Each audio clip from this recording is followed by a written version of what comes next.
इंशाल्लाह हम लोग PL/SQL को बहुत अच्छे तरीके से सीखेंगे।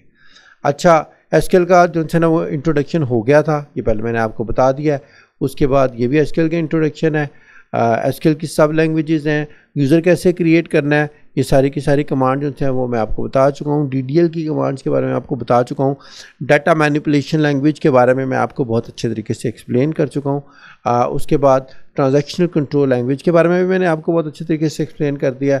उसके बाद आते हैं फंक्शन के बारे में मैंने आपको बताया था कि हमारे पास जो है ना basically 2 different types of functions होते हैं। एक बिल्ट इन फंक्शंस होते हैं, एक यूज़र डिफाइंड फंक्शंस होते हैं। यूज़र डिफाइंड फंक्शंस आप PL/SQL में क्रिएट करना सीखेंगे, जिसकी मदद से आप अपने फंक्शंस खुद क्रिएट कर सकते हैं। अभी हम लोग जो फंक्शंस सीख रहे हैं वो हैं built in functions. Built in function से क्या मुराद है, ये ऐसे फंक्शंस हैं या ये ऐसे प्रोग्राम कोड लिखे हुए हैं जो कि ओरेकल वालों ने प्रोवाइड किए जब आप ओरेकल इंस्टॉल करते हैं। तो ठीक है, तो समझे ये स्टैंडर्ड फंक्शंस हैं। अब फंक्शंस के अंदर आप जाके देखें तो बिल्ट इन फंक्शंस के अंदर आप जाके देखें तो आपके पास 2 डिफरेंट टाइप्स के फंक्शंस आते हैं। एक फंक्शंस को कहते हैं सिंगल रो फंक्शन और एक फंक्शंस को कहते हैं ग्रुप फंक्शंस। तो सिंगल रो फंक्शन के अंदर मैंने आपको बताया था कि सिंगल रो फंक्शन एक रो के रिज़ल्ट में एक रो रिटर्न करता है, और ग्रुप फंक्शन जो है वो एक ग्रुप ऑफ रोज़ के रिज़ल्ट में एक जो है ना वो रो रिटर्न करता है। इस तरीके से आप देख लें तो एक ग्रुप करेगा डाटे को और ये एक डाटे के बेस पे एक रिज़ल्ट को शो करेगा। तो ये बेसिकली बिल्ट इन फंक्शंस थे जो हम लोग सीख रहे थे लास्ट लेक्चर में, मैंने आपको बताया था। अब अगर आप सिंगल रो फंक्शंस को देखें तो बेसिकली इसमें करैक्टर फंक्शंस हैं, न्यूमेरिक फंक्शंस हैं, डेट फंक्शन है, कन्वर्जन फंक्शन है और उसके अलावा कुछ अदर फंक्शंस भी हैं।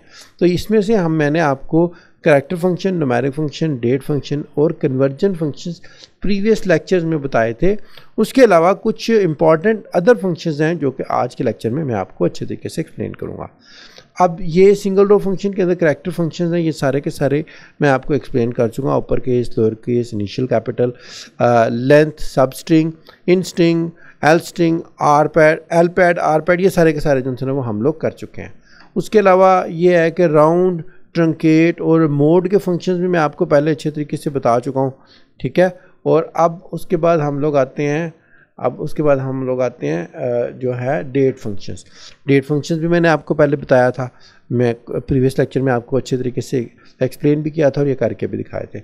उसके बाद ये डाटा टाइप को कन्वर्ट करने के लिए कन्वर्जन फंक्शंस यूज़ होते हैं, तो ये भी मैं आपको लास्ट लेक्चर में बता चुका हूँ। अब कन्वर्जन फंक्शंस के बाद जो सा है ये तो हमारे पास है प्रेजेंटेशन। अब अगर मैं अपने डॉक्यूमेंट के ऊपर आऊँ तो मेरे पास ये डॉक्यूमेंट है, इसके अंदर ये डेट कन्वर्जन फंक्शन मैंने आपको बताए थे। ये कन्वर्जन फंक्शन मैंने आपको बताए थे और उसके बाद अब हम लोगों ने सीखने हैं कुछ दूसरे अदर फंक्शन, जिसमें से 2 बहुत ही ज़्यादा इंपॉर्टेंट फंक्शन हैं जिसको कहते हैं हम लोग अदर फंक्शन, जिसमें एक फंक्शन है NVL का फंक्शन जो कि नल वैल्यूज़ के लिए यूज़ होता है। अब ये देखें, फॉर एग्जांपल मैं इधर आया, मैंने अपनी इससे डेटाबेस के साथ कनेक्ट किया। अब मैंने अगर डाटा देखना है तो मैं क्या करूँगा, सारे टेबल्स देखूँगा।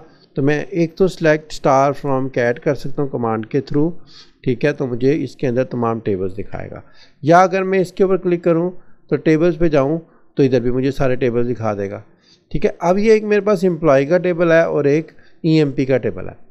अब मैंने अगर फॉर एग्जांपल एम्प्लॉय के टेबल के अंदर डाटा देखना है, इसमें मैं डाटा पे क्लिक करूँगा तो ये मुझे डाटा दिखा रहा है कि इसमें कौन सा डाटा है। अगर मैं EMP के टेबल पे जाता हूँ और मैंने इसमें डाटा देखना है तो ये मुझे डाटा दिखा रहा है। अच्छा, अब ये डाटा में आप देखें कि कुछ जगहों के ऊपर जो है ना, लाइक आप ये देखें, ये एम्प्लॉय नंबर है, ये नेम है, सैलरी है, कमीशन है। अब कुछ जगहों पे कमीशन एंड नल आ रहा है, नल मीन इधर कोई डाटा नहीं है। ठीक है, और कुछ जगहों के ऊपर कमीशन है। तो नॉर्मली क्या होता है ओरेकल में, अगर आप ओरेकल में काम कर रहे हैं, नल वैल्यू को, क्योंकि ये जो इसके अंदर नल जहाँ पे लिखा हुआ है इसको हम नल कहते हैं, नल इज़ नॉट इक्वल टू 0। ये आपको बात अच्छे तरीके से समझनी है। जो नल वैल्यू है, जो खाली वैल्यू है, जो एम्प्टी वैल्यू है, उसको आप किसी भी वैल्यू के साथ प्लस माइनस डिवाइड या मल्टीप्लाई करेंगे तो उसका रिज़ल्ट नल आएगा। नल आएगा तो वो आपकी क्यूरी के अंदर जो है ना प्रॉपर रिज़ल्ट नहीं दिखाएगा। लाइक आप ये देखें, फॉर एग्जाम्पल मैं आया, मैंने लिखा है सिलेक्ट, मैं लिखता हूँ सिलेक्ट स्टैटिक फ्रॉम EMP। अब ये EMP का टेबल है, इसमें EMP के टेबल में समझे डाटा दिखा रहा है। अब मैंने कोई स्पेसिफिक कॉलम देखने हैं, मैंने लिखा select for example employ number, E name, salary, commission. अब मैं क्या करता हूँ, सैलरी प्लस कमीशन करके इसको मैं कह देता हूँ इसको कह देता हूँ एज नेट फ्रॉम EMP, ठीक है। तो अब ये मैं अगर इसको दिखाऊंगा तो ये मुझे जहाँ पे कमीशन एम्प्टी दिखा रहा है उधर रिजल्ट इसका नल आ रहा है, ठीक है। तो मैं चाहता हूँ ये नल ना आए, मैं कहता हूँ जिस जगह पे ये नल है इसकी रिजल्ट नल की जगह पे ज़ीरो ले ले तो फिर मेरा ये वैल्यू तो दिखाएगा ना सैलरी की, क्योंकि सैलरी में आपने जब इसको जमा करना है तो सैलरी तो दिखानी चाहिए, क्योंकि अगर ये नल हो जाएगा तो फिर इसका मतलब इसको कोई पैसे नहीं पे करने। तो उसके लिए मुझे क्या करना है, इधर NVL का फंक्शन लगाना है। मैं कहता हूँ NVL कमीशन के बाद कोमा लगा के इसको ज़ीरो कर दिया। अब ये क्या करेगा, इसकी जगह पे ज़ीरो ऐड कर देगा, अब ये वैल्यू दिखाएगा, ठीक है। अब इसके अंदर इसके बजाय इधर जो है इसको प्लस इस नल करने के बजाय ज़ीरो से प्लस करेगा, और जब ज़ीरो से प्लस करेगा तो रिज़ल्ट आपका यही आएगा। तो इसमें यह है कि एटलीस्ट आपको उसकी सैलरी नज़र आ जाएगी। अच्छा, सम टाइम किसी केसेस में ऐसे होता है, लाइक फॉर एग्जांपल कंपनी ने आपको इंस्ट्रक्शंस दी हैं कि जिस बंदे का कमीशन कोई भी नहीं है उसको कमीशन दे दो 200 रियाल का। तो आप क्या करेंगे, आप उसके अंदर इसका कमीशन फॉर एग्जांपल इसको ज़ीरो के बजाय 200 लिख देंगे। आप क्या करेगा कि जिसका कोई कमीशन नहीं है उसको कमीशन दे दो 200 का। अब ये देखें कि इसके अंदर उसने 200 ऐड कर दिया है, तो ये हो गया। इस तरीके से आप NVL को यूज़ कर सकते हैं, ठीक है। ये है नल वैल्यू का फंक्शन जिसके थ्रू आप जो है ना वो अपना डाटा एंटर कर सकते हैं। अब लेट्स अज्यूम कि मेरे पास एम्प्लॉय का टेबल है, एम्प्लॉय के टेबल को मैं चेंज करता हूँ। मैंने इसके अंदर एक कॉलम ऐड करना है, अल्टर टेबल EMP, ठीक है। चेंज करने के लिए मैंने एक कॉलम ऐड करना है, लिखा मैंने ऐड, और उसके बाद मैंने लिखा है फॉर एग्जांपल डेजिग्नेशन। इसको मैंने कर दिया varchar 2 और इसका साइज मैंने रख दिया 100। तो इसने इसके अंदर एक और कॉलम ऐड कर दिया। अगर मैं इसके ऊपर जाऊं, मैं 2 दफ़ा क्लिक करूं तो ये मुझे डाटा मॉडल के अंदर एक और कॉलम इसमें दिखा रहा है। अभी नहीं दिखा रहा तो मैं इसको इधर से रिफ़्रेश करके देखता हूँ। इधर से रिफ़्रेश करने से तो मेरा मसला हल नहीं होगा, इसको रिफ़्रेश करना है, ठीक है। तो इसके अंदर रिफ़्रेश करने से डेजिग्नेशन नहीं आया। Alter table EMP add designation, अच्छा अभी आ जाएगा, टेंशन लेने की इतनी ज़रूरत नहीं है। ये थोड़ा सा जो था ना इसके अंदर वो करता है, जैसे ये देखें आप इधर आ रहा है डेजिग्नेशन, ठीक है। अब मैं दोबारा इस पे जाके देखता हूँ, इसको मैं बंद करके दोबारा खोलता हूँ। इसको मैं बंद करके एम्प्लॉय वाले के ऊपर दोबारा डबल क्लिक करता हूँ तो ये जो है डेजिग्नेशन का कॉलम आ रहा है। अब मैं अगर डाटा पे जाऊँ तो ये डेजिग्नेशन आ रहा है, और ये डेजिग्नेशन जो है ना वो मुझे खाली दिखा रहा है। फॉर एग्जांपल इसका डेजिग्नेशन मैंने कर दिया CEO, इसका मैंने कर दिया है फॉर एग्जांपल डेजिग्नेशन GM, इसका डेजिग्नेशन मैंने कर दिया है फॉर एग्जांपल मार्केटिंग मैनेजर, इसका डेजिग्नेशन मैं कर देता हूँ सेल्समैन, इसका डेजिग्नेशन मैं कर देता हूँ सेल्स मैन, इसका डेजिग्नेशन मैं कर देता हूँ फॉर एग्जांपल इसका डेजिग्नेशन मैं कर देता हूँ अकाउंटेंट, और इसका डेजिग्नेशन मैं करता हूँ अगेन अकाउंटेंट, और इसका फिर मैं डेजिग्नेशन कर देता हूँ लाइक मैंने इसका डेजिग्नेशन कर दिया है फाइनेंस मैनेजर, इसका डेजिग्नेशन मैं कर देता हूँ परचेजिंग मैनेजर, इसका डेजिग्नेशन मैं कर देता हूँ फॉर एग्जांपल बायर, इसका डेजिग्नेशन मैं कर देता हूँ बायर। अब ये देखिए मैंने कुछ लोगों के डेजिग्नेशंस ऐड कर दिए, ठीक है। अब क्या है, फॉर एग्जांपल मैं इधर आया, मैंने इसमें से सारा डाटा देखा, इसके अंदर मैं एक और कॉलम ऐड कर लेता हूँ डेजिग्नेशन, ठीक। अब ये डेजिग्नेशन आ गया। मैं क्या चाहता हूँ, अब ये देखें आप डेजिग्नेशन इधर दिखा नहीं रहा मुझे कोई भी डाटा, हालांकि मैंने उधर उसको किया था। तो बेसिकली इसको मैंने सेव नहीं किया, इसको मैंने कमिट नहीं किया। तो कमिट करने के लिए मुझे ये वाला बटन प्रेस करना है, ये। अब जब आप इसको कमिट कर देंगे तो अब ये सेव हो गया। अब इसको होपफुली जो है ना मुझे इधर डेजिग्नेशंस दिखाने चाहिए। अब ये देखें, अब ये मुझे डेजिग्नेशंस दिखा रहा है, ठीक है। अब चूंकि ये मुझे डेजिग्नेशन दिखा रहा है और मैं कहता हूँ कि इसके अंदर एक ग्रेड ऐड कर दे, ठीक है, ग्रेड ऐड कर दे। जो बंदा CEO है उसका ग्रेड A+ हो, जो GM है उसका A हो, और उसके बाद जो मैनेजर है वो B हो, और उसके अलावा जो है ना बाकी लोगों का C ग्रेड हो। उसके लिए मैं क्या करूँगा, इसको करूँगा डिकोड। मैंने लिखा डिकोड किया, डिकोड करे, जहाँ पे CEO है उसको कर दे A+। इस तरीके से A+ ऐड कर दिया मैंने, ठीक है। जिसका डेजिग्नेशन है CEO उसको A+ कर दे। उसके बाद मैंने कहा जी जिसका डेजिग्नेशन है GM, देखें अगर आपकी वैल्यू करेक्टर है ना तो आपको उसको सिंगल कोट में लिखना है, या आपको चीज़ ध्यान में रखनी है। अगर वो करेक्टर नहीं है तो आप कोट के बगैर लिख सकते हैं। तो अब मैंने GM के बजाय अब जो रिज़ल्ट लिखा है इसका GM का होगा A।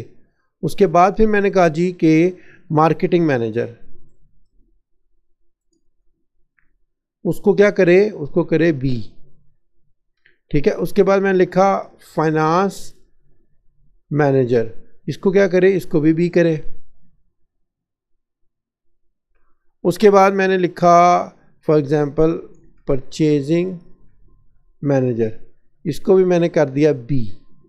और मैंने कहा जी उसके अलावा सारे जितने भी लोग हैं उनका डेजिग्नेशन हो जाए C, उनका डेजिग्नेशन ही उनका वो हो जाए क्या कहते हैं ग्रेड D, ठीक है। इस तरीके से मैंने एक वैल्यूज़ को, एक टेबल की वैल्यूज़ को डिकोड कर दिया, ठीक है। अब मैं इसका रिज़ल्ट देखता हूँ, तो रिज़ल्ट में मुझे जो सा है ये डिकोड दिखा रहा है नल करके, जबकि नल नहीं दिखाना चाहिए। हाँ, डिकोड जब मैंने किया ना, डिकोड के बाद सबसे पहले मैंने कॉलम का नाम लिखना। भाई डिकोड करना किसको है, उसका नाम आप कॉलम का लिखेंगे तो वो दिखाएगा ना आपको डिकोड करके। तो इधर मैं क्या करूँगा, डिकोड करे सबसे पहले इस कॉलम को डेजिग्नेशन वाले, ठीक है। उसके बाद डेजिग्नेशन के कॉलम के अंदर देखिए यह मैंने फंक्शन लगाया डिकोड का, डिकोड के अंदर मैंने ब्रैकेट लगाई, और ब्रैकेट के अंदर मैंने लिखा है किसको डिकोड करे, डेजिग्नेशन को। और उसके बाद डेजिग्नेशन के अंदर CEO को कर दे A+, और GM को कर दे A, मार्केटिंग मैनेजर को कर दे B, फाइनेंस मैनेजर को भी B, और उसके बाद परचेजिंग मैनेजर को भी, उसके अलावा सबको कर दे C। तो ये मैंने जब रन किया तो ये देखें इसका इसने ग्रेड कैलकुलेट कर दिया। डिकोड क्या करता है, बेसिकली किसी भी वैल्यू को, किसी भी डाटे को डिकोड करने के लिए यूज़ होगा, ठीक है। तो उसकी डिफरेंट कोडिंग जो है ना वो आप यूज़ कर सकते हैं। तो ये भी एक इम्पॉर्टेंट फंक्शन है जो कि आपके लिए यूज़ हो सकता है, ठीक है। तो ये आपने ध्यान में रखना है। अभी मैंने आपको पहले एनवीएल का फंक्शन बताया, उसके बाद मैंने आपको डिकोड का फंक्शन बताया। तो इसकी हमारे पास ये मैंने एग्जांपल इधर दी हुई एनवीएल के फंक्शन की और डिकोड के फंक्शन की, ठीक है। अब जो नेक्स्ट है वो हम चलते हैं ग्रुप फंक्शंस की तरफ। ग्रुप फंक्शन जैसे कि मैंने आपको बताया था कि ये डाटे को ग्रुप करके दिखाने के लिए यूज़ होगा। फॉर एग्जांपल अगर मैं इधर आया, मैंने लिखा है जी सेलेक्ट स्टार फ्रॉम EMP, ठीक है। सेलेक्ट स्टार फ्रॉम EMP, ये EMP का सारा डाटा दिखा रहा है। अब मैं कहता हूँ कि यार इसमें से ना लोगों का कुछ डाटा मैंने ग्रुप करना है, ठीक है। मैं ग्रुप बाय कर सकता हूँ किसी सर्टन डाटा के ऊपर जिसमें फॉर एग्जांपल वैल्यूज़ रिपीट हो रही हूँ। मैं कहता हूँ जी सेलेक्ट स्टार फ्रॉम EMP करने के बजाय मैं लिखूँगा सेलेक्ट, मैं कहता हूँ सम सैलरी फ्रॉम EMP। इसका मतलब यह है कि तमाम लोगों की सैलरी का टोटल दिखा देगा। ये सम हो गया, जितने लोगों की सैलरी है उसका टोटल आ रहा है, ठीक है। उसके बाद मैंने लिखा जी सैलरी, फॉर एग्जांपल सम मैंने किया है सैलरी बाय डेजिग्नेशन कर लेता हूँ। अब जितने लोगों की सैलरी है उसका टोटल बाय डेजिग्नेशन दिखा रहा है, ठीक है। तो जब आपने कॉलम के अंदर ग्रुप फंक्शन के साथ कोई दूसरा कॉलम लगाना है, ठीक है, तो आपने इसको ग्रुप बाय करना है, लाजमी है। क्योंकि ये वाला जो कॉलम है ये पर रो दिखा रहा है, रिजल्ट कर रहा है, और ये वाला जो कॉलम है इनको ग्रुप करके दिखा रहा है। तो इन दोनों की फ्रीक्वेंसी मैच नहीं कर रही है, आपको समझना। तो फ्रीक्वेंसी मैच करने के लिए आपको इधर एक और क्लास लगानी है, ग्रुप बाय डेजिग्नेशन। अब ये क्या करेगा, हर डेजिग्नेशन वाइज सैलरीज को ग्रुप कर देगा, ठीक है। ये देखें आप, अब इधर आ गया CEOs की टोटल सैलरी कितनी है, CEOs की टोटल, GM की टोटल सैलरी कितनी है, मार्केटिंग मैनेजर्स की टोटल सैलरी कितनी है, अकाउंटेंट्स की टोटल सैलरी कितनी है। और परचेजिंग मैनेजर्स की टोटल सैलरी कितनी है और बायर्स की टोटल सैलरी कितनी है। इसी तरीके से आप लाइक अगर आपके डिपार्टमेंट्स हैं, डिफरेंट डिपार्टमेंट्स हैं, तो डिफरेंट डिपार्टमेंट्स की सैलरीज का टोटल ले सकते हैं, या बेस्ड ऑन द रिक्वायरमेंट आप जो है ना अपने ग्रुप फंक्शंस को यूज़ कर सकते हैं। अब जब आपने ग्रुप फंक्शन यूज़ करना है और उसमें आपने डाटा का ग्रुप करना है तो यूज़ होगी ग्रुप बाय क्लास। ये आपको ख़ास तौर पे ध्यान में रखनी है, ठीक है। और जब आपने ग्रुप बाय की कमांड लगानी है ना, तो आपको ये समझना है या तो आपके कॉलम के अंदर ग्रुप फंक्शन लगेगा, अगर ग्रुप फंक्शन नहीं लगाना है, फॉर एग्जांपल जितने भी कॉलम हैं तो वो आपके ग्रुप बाय में आएंगे। ये आपको ख़ास तौर पे ध्यान में रखना है, ठीक है। अगर आप ग्रुप बाय में नहीं लगाएंगे, इधर कोई भी कॉलम ग्रुप फंक्शन के बगैर है, तो वो ग्रुप बाय की क्लास में लाजमी आएगा, ठीक है, अदरवाइज़ वो एरर आ जाएगा। ये आपको ध्यान में रखना है। फॉर एग्जांपल हमारे पास सम का फंक्शन है, हमने लिखा हमारे पास मिनिमम सैलरी है, ठीक है। इसी तरीके से हम लोग कर सकते हैं, फॉर एग्जांपल मिनिमम सैलरी दिखाए, मैं कहता हूँ मैक्सिमम सैलरी दिखाए, मैं कहता हूँ जी एवरेज सैलरी दिखाए। तो ये जो है ना मैंने डिफरेंट ग्रुप फंक्शन इसमें लगा के देखे हैं। तो ये मुझे दिखा रहा है सैलरीज का total, minimum, maximum, average salary. अब ये देखें इसका टाइटल ठीक नहीं दिखा रहा, तो मैं इसका एलियस लगा सकता हूँ। ये सम सैलरी के बजाय मैं लिख लेता हूँ टोटल सैलरी, ठीक है। इधर मैं लिखता हूँ मिनिमम सैलरी, फॉर एग्जांपल इधर मैं लिखता हूँ मैक्स सैलरी, ठीक है। इधर मैं लिखता हूँ एवरेज सैलरी। अब जब मैं इसको रन करके देखता हूँ तो ये देखें, ये इसका जो है ना वो टाइटल और इसकी हेडिंग चेंज हो गई है, ठीक है। इस तरीके से हम लोग ग्रुप फंक्शन लगा सकते हैं। अच्छा, अब ये सारा डाटा ग्रुप हो के आ रहा है। अगर मैंने जो है ना इसमें से किसी डाटे को फ़िल्टर करना है या मैंने सारा डाटा नहीं देखना, तो मेरे पास वेयर क्लास यूज़ होती थी, जो कि मैंने आपको प्रीवियस लेक्चर में बताया था। अब मैं कहता हूँ ग्रुप्ड डाटे के ऊपर मैंने कोई फ़िल्टर लगाना है, तो वो कैसे लगाना है, ठीक है। तो फॉर एग्जांपल मैं कहता हूँ जिसकी टोटल सैलरी ज़्यादा हो 10,000 से, वो मुझे दिखाए। तो मैं क्या करूँगा, इधर हैविंग क्लास लगाऊंगा, हैविंग सम सैलरी जिसकी सैलरी का टोटल ग्रेटर देन हो 10,000, सिर्फ वही डाटा दिखाए। तो अब मुझे जिन लोगों की सैलरीज का, जिन डेजिग्नेशंस की सैलरी का टोटल 10,000 से ज़्यादा है, अब ये मुझे सिर्फ वही दिखाएगा, ठीक है। क्लियर है? तो ये है हमारे पास ग्रुप फंक्शन। इसमें सम, एवरेज, मिनिमम, मैक्सिमम और काउंट भी हम लगा सकते हैं। तो मैं इसमें काउंट भी फॉर एग्जांपल लगा लेता हूँ, ताकि आपको काउंट का भी पता चल जाए। तो फॉर एग्जांपल मैंने इधर काउंट लगा दिया। काउंट में मैं स्टार यूज़ कर सकता हूँ या मैं कुछ भी यूज़ कर सकता हूँ, ठीक है। तो मैंने इसको काउंट लगाया, तो मुझे ये बता रहा है कि इसके 2 लोग हैं। अगर मैं फॉर एग्जांपल हैविंग क्लास के बगैर इसको रन करके देखूँ, ठीक है, तो वो मुझे अब बता रहा है कि इस डेजिग्नेशन के कितने लोग हैं। असल में एक्चुअली जो है ना मुझे इधर कोमा लगाना था। अगर मैं इसको कोमा लगा लेता ना, तो फिर ये काउंट प्रॉपरली दिखाना था। अब उसने इसको एज ए एलियस बना दिया। एनी हो, कोई बात नहीं। अब हम दोबारा इसको देखते हैं। अब ये देखें, मुझे बता रहा है कि हमारे पास 2 बायर्स हैं, उनकी सैलरी का minimum, maximum, average, total salary ये है। एक परचेज़र है, एक अकाउंटेंट है, 2 सेल्समैन है, ठीक है। और अगर मैं इसमें हैविंग क्लास ना यूज़ करूं, तो फिर मुझे ये बाकी लोगों का भी डाटा दिखा रहा है, ठीक है। तो ये है हैविंग क्लास, जो कि यूज़ होगी आपके ग्रुप फंक्शन के अंदर। अगला जो टॉपिक है वो अब हम लोग स्टार्ट करेंगे जॉइंस का। तो अब जो है ना हम लोग जॉइंस को थोड़ा सा समझ लेते हैं। जॉइंस बेसिकली जो है ना वो यूज़ होते हैं डाटा लेने के लिए एक से ज़्यादा टेबल से, ठीक है। अगर आपके पास एक से ज़्यादा टेबल में डाटा है, तो उसके लिए हम लोग जॉइंस यूज़ करते हैं। हम 2 टेबल्स को आपस में जॉइन कर लेते हैं। तो फॉर एग्जांपल जो है ना हमारे पास काफ़ी डिफरेंट टाइप्स के जॉइंस हैं, जिसमें से हम लोग जो है अभी सिर्फ 3 जॉइंस को जो है ना वो स्टडी करेंगे। इससे आपको जॉइंस का कॉन्सेप्ट जो है ना वो बहुत अच्छे तरीके से क्लियर हो जाएगा। सबसे पहले तो जो है ना हम लोग एक जॉइन है इनर जॉइन, ठीक है, जिसको हम लोग इक्वी जॉइन भी है वो पढ़ेंगे। उसके बाद जो नेक्स्ट टॉपिक होगा वो होगा आउटर जॉइन, और उसके बाद जो नेक्स्ट टॉपिक होगा वो होगा सेल्फ जॉइन। इनर जॉइन के अंदर बेसिकली जो है ना वो हम लोग जॉइन करते हैं 2 या 2 से ज़्यादा टेबल्स को, और उनमें से जो है ना बेस्ड ऑन हम जो है वो एक जो है ना कॉमन कॉलम के बेस के ऊपर डाटा को ज्वाइन करते हैं। अब जैसे कि मैंने आपको बता दिया कि ज्वाइंस किस लिए यूज़ होगा, ज्वाइंस यूज़ होगा जब एक से ज़्यादा टेबल्स होंगे और उनमें से हमें डाटा निकालने के लिए, एक से ज़्यादा टेबल्स में से डाटा निकालने के लिए 2, 3, 4, 5, 6, 7 टेबल, जितने भी टेबल ज़्यादा हो सकते हैं उनमें से अगर आपने अपनी मर्ज़ी का डाटा निकालना है, समटाइम ये कि आपकी रिक्वायर्ड इन्फॉर्मेशन एक टेबल से पूरी नहीं होती, वो ज़्यादा टेबल में से होती है, उसके लिए आपने ज्वाइंस लगाने।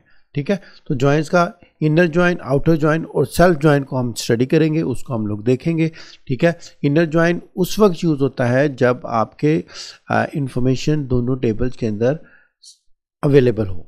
ठीक है, लाइक फॉर एग्जांपल हमारे पास एक डिपार्टमेंट है, डिपार्टमेंट का टेबल है और उसके अंदर 10 डिफरेंट डिपार्टमेंट्स हैं, 1 2 3 4 5 6 7 8 9 10, ये है डिपार्टमेंट नंबर। और उसके बाद जो है हमारे पास एक और टेबल है एम्प्लॉय का। एम्प्लॉय में जो है ना उसमें से 3-4 डिपार्टमेंट में एम्प्लॉयज़ काम कर रहे हैं, तो इसके अंदर से जो डाटा लाइक जो डिपार्टमेंट दोनों टेबल्स के अंदर होंगे वो इनर ज्वाइन के अंदर आएगा। और सम टाइम जो डिपार्टमेंट हमें ऐसी इन्फॉर्मेशन लेनी है जो कि फॉर एग्जांपल जो है ना डिपार्टमेंट के टेबल के अंदर है और एम्प्लॉय के टेबल के अंदर नहीं है, तो उसके लिए जो है हम लोग आउटर ज्वाइन यूज़ करेंगे। और सेल्फ ज्वाइन यूज़ होगा कि जब आपने के पास आपके टेबल का ज्वाइन उसी टेबल के साथ बन रहा है, उसकी पेरेंट इन्फॉर्मेशन और चाइल्ड इन्फॉर्मेशन जो है ना उसी टेबल के अंदर। ये थोड़ा सा मैं आपको आगे जाके बहुत अच्छे तरीके से एक्सप्लेन करता हूँ। ठीक है, तो हम इसके ऊपर हैंड्स ऑन भी करेंगे। अब ये है कि ज्वाइन की थोड़ा सा मैं आपको कमांड के बारे में बता दूं, इनर ज्वाइन, आउटर ज्वाइन और सेल्फ ज्वाइन, इनमें क्या फ़र्क है इसके बाद मैं आपको करके भी दिखाता हूँ। नॉर्मली क्या है कि फॉर एग्जांपल देखिए मैं 2 टेबल्स में से डाटा ले रहा हूँ। ज्वाइन का मतलब यह है कि आपने एक से ज़्यादा टेबल को ज्वाइन करना है। Select D name mean department name, E name job salary, mean मैंने 4 कॉलम जो है ना वो सिलेक्ट कर लिए फ्रॉम 2 टेबल्स, एम्प्लॉय का टेबल और डिपार्टमेंट के टेबल के। अब मैं वेयर की क्लास में ये मैं ज्वाइन लगा रहा हूँ। ठीक है, ये वाला ज्वाइन जो है ना, ये जो क्लास है ना वेयर क्लास, इसको ज्वाइन क्लास कहते हैं। वेयर EMP एम्प्लॉय का table dot department number equal to DEPT dot department number. जैसे कि मैंने आपको बताया कि जब आप ज्वाइन करेंगे तो 2 टेबल्स के अंदर एक कॉमन कॉलम लाजमी होगा, तो ये आपका कॉमन कॉलम है। ठीक है, जो कि है डिपार्टमेंट नंबर। इसकी बेस के ऊपर आप जो है ना एक ज्वाइन क्रिएट करेंगे। इसका मतलब ये है उन लोगों का डाटा दिखाए डिपार्टमेंट और एम्प्लॉय के टेबल में से जिसमें एम्प्लॉय के नंबर टेबल के अंदर और डिपार्टमेंट के टेबल के अंदर डिपार्टमेंट नंबर सेम है। ठीक है, तो ये आपका इनर ज्वाइन है। अब एक और तरह का ज्वाइन जैसे कि मैंने आपको बताया था आउटर ज्वाइन है। आउटर ज्वाइन और इनर ज्वाइन की कमांड में कोई फ़र्क नहीं है सिवाय इस सिंबल के। ये सिंबल जो है ना 2 पैरेंथेसिस के अंदर प्लस का जो सिंबल है ये आउटर ज्वाइन का सिंबल है। ठीक है, ये किस साइड पे लगेगा, जिस साइड पे आपकी इन्फॉर्मेशन मिसिंग होगी। Like for example child side पे लगेगा, जो एक मास्टर टेबल होगा, एक जो है ना डिटेल टेबल होगा, क्या एक पेरेंट टेबल होगा, एक चाइल्ड टेबल होगा। नॉर्मली अब हमारे इस केस के अंदर डिपार्टमेंट और एम्प्लॉय के केस के अंदर डिपार्टमेंट के टेबल के अंदर जो है ना वो पेरेंट इन्फॉर्मेशन है या इसके अंदर मास्टर इन्फॉर्मेशन है, और एम्प्लॉय के टेबल के अंदर जो है ना वो डिटेल इन्फॉर्मेशन है या इसको हम लोग चाइल्ड टेबल कह सकते हैं। ये चाइल्ड पेरेंट चाइल्ड का कॉन्सेप्ट थोड़ा सा आगे जाके आपको अच्छे तरीके से मजीद क्लियर होता जाएगा। आगे जाके मैं आपको कंस्ट्रेंट्स भी बताऊँगा और आपको सिखाऊंगा और आपको इंशाल्लाह और ज़्यादा अच्छे तरीके से क्लियर होगा। एनी हाउ 2 टेबल है, एक पेरेंट टेबल हो सकता है जिसको हम पेरेंट कह सकते हैं और एक चाइल्ड कह सकते हैं। ठीक है, एक को मास्टर कह सकते हैं और एक को डिटेल कह सकते हैं। अब ये है कि जिसमें डिटेल होगा टेबल उस साइड पे आपका ये प्लस का साइन लगेगा। इसका मतलब ये है कि वो डिपार्टमेंट भी दिखा दे जो इसके अंदर नहीं है। ठीक है, इस टेबल के अंदर नहीं है, तो ये आउटर ज्वाइन हो गया। अब सेल्फ ज्वाइन क्या है कि सेल्फ ज्वाइन जो है एक टेबल को उसी के साथ ज्वाइन करना है। अब इधर देखें, इस मिसाल के अंदर मैंने क्या किया है कि एक टेबल बनाया EMP को मैंने क्या लिया, एलियस ले लिया। एलियस के बारे में मैंने आपको बताया था पहले, कॉलम एलियस के बारे में। अब ये है टेबल एलियस। टेबल एलियस का मतलब यह है, फॉर एग्जाम्पल मैंने लिखा फ्रॉम EMP A, मतलब इस कमांड के अंदर जो भी A होगा वो एम्प्लॉय का टेबल होगा। इसी तरीके से EMP B मीन B भी एम्प्लॉय का टेबल होगा। अब मैं SQL की कमांड के अंदर किसी भी क्यूरी के अंदर मैं ये टेबल एलियस लगा सकता हूँ। टेबल एलियस मीन इस टेबल का एक शॉर्ट नेम दे दिया। अगर आपका नेम लंबा है तो आप शॉर्ट नेम लगा सकते हैं। अगर आपका नेम जो उनसे लंबा नहीं है तो वही नेम भी चल सकता है। लेकिन चूंकि आपने सेल्फ ज्वाइन करना है तो आप इधर 2 दफ़ा फ्रॉम EMP नहीं लिख सकते, तो इसके अंदर तो आपको टेबल एलियस लगाना लाजमी। ठीक है, ये आपको चीज़ ध्यान में रखनी है। तो मैंने क्या किया है, select A dot E name equal to manager A dot employ number is employ number. अच्छा, ये मैं थोड़ा सा आपको करके दिखाता हूँ, ठीक है। अभी ये मैं इस पे जाकर ना आपको जॉइंस वगैरह क्रिएट करके दिखाता हूँ। ये मैंने उसकी एग्जांपल्स दी हुई हैं, ठीक है। ये आप एग्जांपल्स ट्राई कर सकते हैं, बट टेबल नेम और कॉलम नेम आपके होंगे जो आपने डिफाइन किए होंगे। अब मैं इधर आ जाता हूँ एसक्यूएल डेवलपर के ऊपर, ठीक है। एसक्यूएल डेवलपर के ऊपर जाकर मैं क्या करता हूँ, सबसे पहले मैं अपना टेबल देखता हूँ, सिलेक्ट स्टार फ्रॉम डिपार्टमेंट। अब ये देखें, ये मेरे पास डिपार्टमेंट का टेबल है, ठीक है। ये डिपार्टमेंट के टेबल के अंदर मुझे ये डाटा दिखा रहा है 10, 20, 30, 40, 50, 60, ये डिपार्टमेंट के टेबल के अंदर है। और इसके अंदर एक कॉलम है डिपार्टमेंट नंबर, एक कॉलम है डिपार्टमेंट का नेम। तो अब मैं एक दूसरे टेबल में से डाटा देखता हूँ, सिलेक्ट स्टैटिक फ्रॉम EMP। ये मेरे पास एम्प्लॉय का टेबल है। अगर मैं इस पे जाऊँ तो ये टेबल में से मुझे ये टेबल दिखा रहा है, ये डिपार्टमेंट का टेबल, ठीक है, और ये एम्प्लॉय का टेबल। अब आप ये देखें, इन दोनों टेबल्स के अंदर से एक कॉलम कॉमन है, डिपार्टमेंट नंबर इसमें भी है और डिपार्टमेंट नंबर इसमें भी है। तो आपका ज्वाइन जो है ना वो कॉमन कॉलम के ऊपर लगेगा। ये आपको चीज़ ज़हन में रखनी है, ठीक है। एक ऐसा कॉलम जब भी आपने ज्वाइन बनाना है तो दोनों टेबल्स के अंदर एक जो है ना कॉलम कॉमन होना चाहिए जिसके अंदर इंफॉर्मेशन सेम हो। अगर वो सेम नहीं होगा तो उसका ज्वाइन नहीं लगेगा। लाइक फॉर एग्जांपल, इसके डिपार्टमेंट नंबर को इसके एम्प्लॉय नंबर के साथ ज्वाइन नहीं कर सकते क्योंकि इसमें डिपार्टमेंट नंबर की इन्फॉर्मेशन है, इसमें एम्प्लॉय नंबर की इन्फॉर्मेशन है, ठीक है। तो ये आपको चीज़ ध्यान में रखनी है। तो इसमें डिपार्टमेंट नंबर इसका डिपार्टमेंट नंबर के साथ ही आप ज्वाइन करेंगे, ठीक है। ये आपको चीज़ ध्यान में रखिए। अब एक कॉमन कॉलम है, अब ये दो मेरे पास टेबल्स हैं और मैंने दोनों टेबल्स में से डाटा लेना है। तो मैं क्या करूँगा, सिलेक्ट किया मैंने फॉर एग्जांपल ई नेम, उसके बाद मैंने लिखा है फॉर एग्जांपल मैं कर लेता हूँ select for example employ number, E name, salary. इसके बाद मैंने लिखा है डेजिग्नेशन। अब मुझे डिपार्टमेंट नंबर भी चाहिए। डिपार्टमेंट नंबर कौन से टेबल में है, डिपार्टमेंट का नाम चाहिए। डिपार्टमेंट का नाम ये है, ठीक है। अब ये दो टेबल में से मेरा डाटा आ रहा है, फ्रॉम EMP और डिपार्टमेंट। अगर मैं इसको करूंगा, इसमें कोई ज्वाइन कंडीशन नहीं लगाता मैं, ठीक है, तो क्या होगा, तब ये देखें इसमें एरर आ गया। इसमें एरर आ गया तो इसके एरर को मैंने लिखा है select employ number, E name, salary, designation. अभी डेजिग्नेशन की स्पेलिंग गलत है, आपको ना ये एरर को समझना है। DSIGNATION, मेरा ख्याल है यही एरर है, या शायद इसके क्या आ रहा है, लिस्ट अननोन कमांड्स हेल्प। इसमें मैंने लिखा है, शायद मेरे पास डिपार्टमेंट का इसमें नहीं, क्या आ रहा है, डिपार्टमेंट, DEPARTMENT। अच्छा, मैं थोड़ा सा इसको देखता हूँ इसमें क्या एरर आ रहा है। किसी कॉलम का नाम लिखने में गलत तो नहीं, नाम तो वो तो ठीक ही है, लेकिन ये देखें मैंने सिलेक्ट की स्टेटमेंट गलत लगाई है, सॉरी, सिलेक्ट मैंने ये ठीक कर लिया। और अब मैंने क्या किया है, ये देखें, अब जब आप डाटा लेंगे, आपने जो है ना वो कोई कंडीशन नहीं लगाई, आपने कोई ज्वाइन नहीं लगाया, तो क्या करेगा, एक टेबल के तमाम डाटे को दूसरे टेबल के तमाम डाटे के साथ वो ज्वाइन कर देगा। और ये आपकी जो है ना बहुत सारे रिकॉर्ड्स आपके पास इधर दिखा देगा जो कि गलत है, ठीक है। तो अब हमने ज्वाइन कंडीशन लगानी है। अब ज्वाइन कंडीशन कैसे लगाएंगे, मैंने लिखा where EMP dot department number equal to department dot department number. ये है ज्वाइन कंडीशन, ठीक है। ये वाली जो कंडीशन है ये ज्वाइन कंडीशन है, जो कि मेरी इक्वी ज्वाइन या इनर ज्वाइन की कंडीशन आ रही है। अब जब मैं इस कमांड को रन करूंगा, आप ये देखें, ये मुझे दोनों टेबल्स में से डाटा दिखा रहा है, employ number, name, salary, designation और डिपार्टमेंट, ठीक है।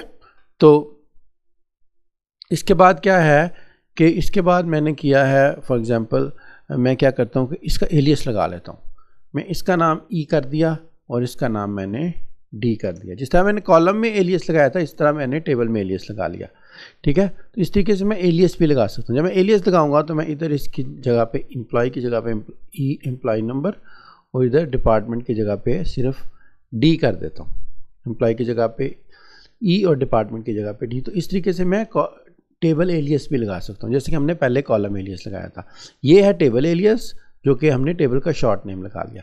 इससे पहले हमने एम्प्लॉय जो है ना कॉलम एलियस लगाया था, जो कि मैं आपको बता दूं। फॉर एग्जांपल डेजिग्नेशन को मैं कहता हूं मुझे दिखाए जॉब, तो ये मैंने लगा दिया कॉलम एलियस। इस तरीके से आप कॉलम का एलियस लगा सकते हैं, कॉलम का टाइटल लगा सकते हैं। और इधर फॉर एग्जांपल मैं लिखता हूं एम्प्लॉय, तो ये मैंने कॉलम में एलियस लगा दिया। मैं इधर इसको एम्प्लॉय भी लिख सकता था और इसको मैं इधर एज एम्प्लॉय भी लिख सकता था। ये मैं आपको पहले बता चुका हूँ प्रीवियस लेक्चर के अंदर कि आपने एलियस किस तरीके से लगाना है। एलियस मीन के उसका उस क्यूरी के अंदर टाइटल कैसे चेंज करना है, ठीक है। तो ये हो गया आपका जो है एक ज्वाइन, जो कि है इनर ज्वाइन, जो कि है इक्वी ज्वाइन, जो कि दोनों टेबल में से डाटा निकाल रहा है। अब मुझे ऐसा डाटा भी चाहिए जो कि डिपार्टमेंट के टेबल के अंदर दूसरे डिपार्टमेंट हैं लेकिन एम्प्लॉय के टेबल के अंदर नहीं है। तो उसके लिए मैं क्या करूँगा, उसके लिए मैं करूँगा कि मैं जो सा है इधर ये वाला आउटर ज्वाइन का सिंबल लगाऊंगा। ये मैंने क्या है आउटर ज्वाइन, ठीक है। तो ये मैंने आउटर ज्वाइन लगाया। तो अब आप ये देखें कि सारा जो है ना वो डिपार्टमेंट्स भी दिखा रहा है जिनमें कोई एम्प्लॉयज़ नहीं काम कर रहे। इसको बोलते हैं आउटर ज्वाइन, ठीक है। अब जो नेक्स्ट है वो मैंने डाटा निकालना है एम्प्लॉय के टेबल में से। अब मैंने एम्प्लॉय के टेबल को उसी के साथ ज्वाइन करना है। अब नेक्स्ट टॉपिक मेरे पास आ रहा है वो है सेल्फ ज्वाइन। मैंने लिखा है सेलेक्ट स्टार फ्रॉम EMP। ये मेरे पास एम्प्लॉय का टेबल आ गया। अब ये देखें मेरे पास एम्प्लॉय नंबर है और ये मैनेजर है। अब ये मैनेजर के अंदर जो इन्फॉर्मेशन है वो एम्प्लॉय नंबर वाली ही इन्फॉर्मेशन है। इसमें बता रहा है कि कौन से एम्प्लॉय का मैनेजर कौन है, ठीक है। तो माय मैनेजर भी कह सकते हैं हम लोग, सुपरवाइजर भी कह सकते हैं। तो मैं क्या करूँगा, मैं लिखूँगा सेलेक्ट, आगे मैं कॉलम नहीं बाद में लगाता हूँ, लेकिन पहले मैं लिखूँगा फ्रॉम EMP को मैंने E कर दिया, ठीक है, और मैंने EMP को M कर दिया। मैंने एक टेबल की 2 कापीज़ ले ली, ठीक है, एक एम्प्लॉय की और एक का मैंने नाम रख दिया मैनेजर, ठीक है। इधर मैं वैसे लगा लेता हूँ वेयर E.mgr, ठीक है, इक्वल टू इधर से जो है ना आ जाएगा हमारे पास M.employee नंबर।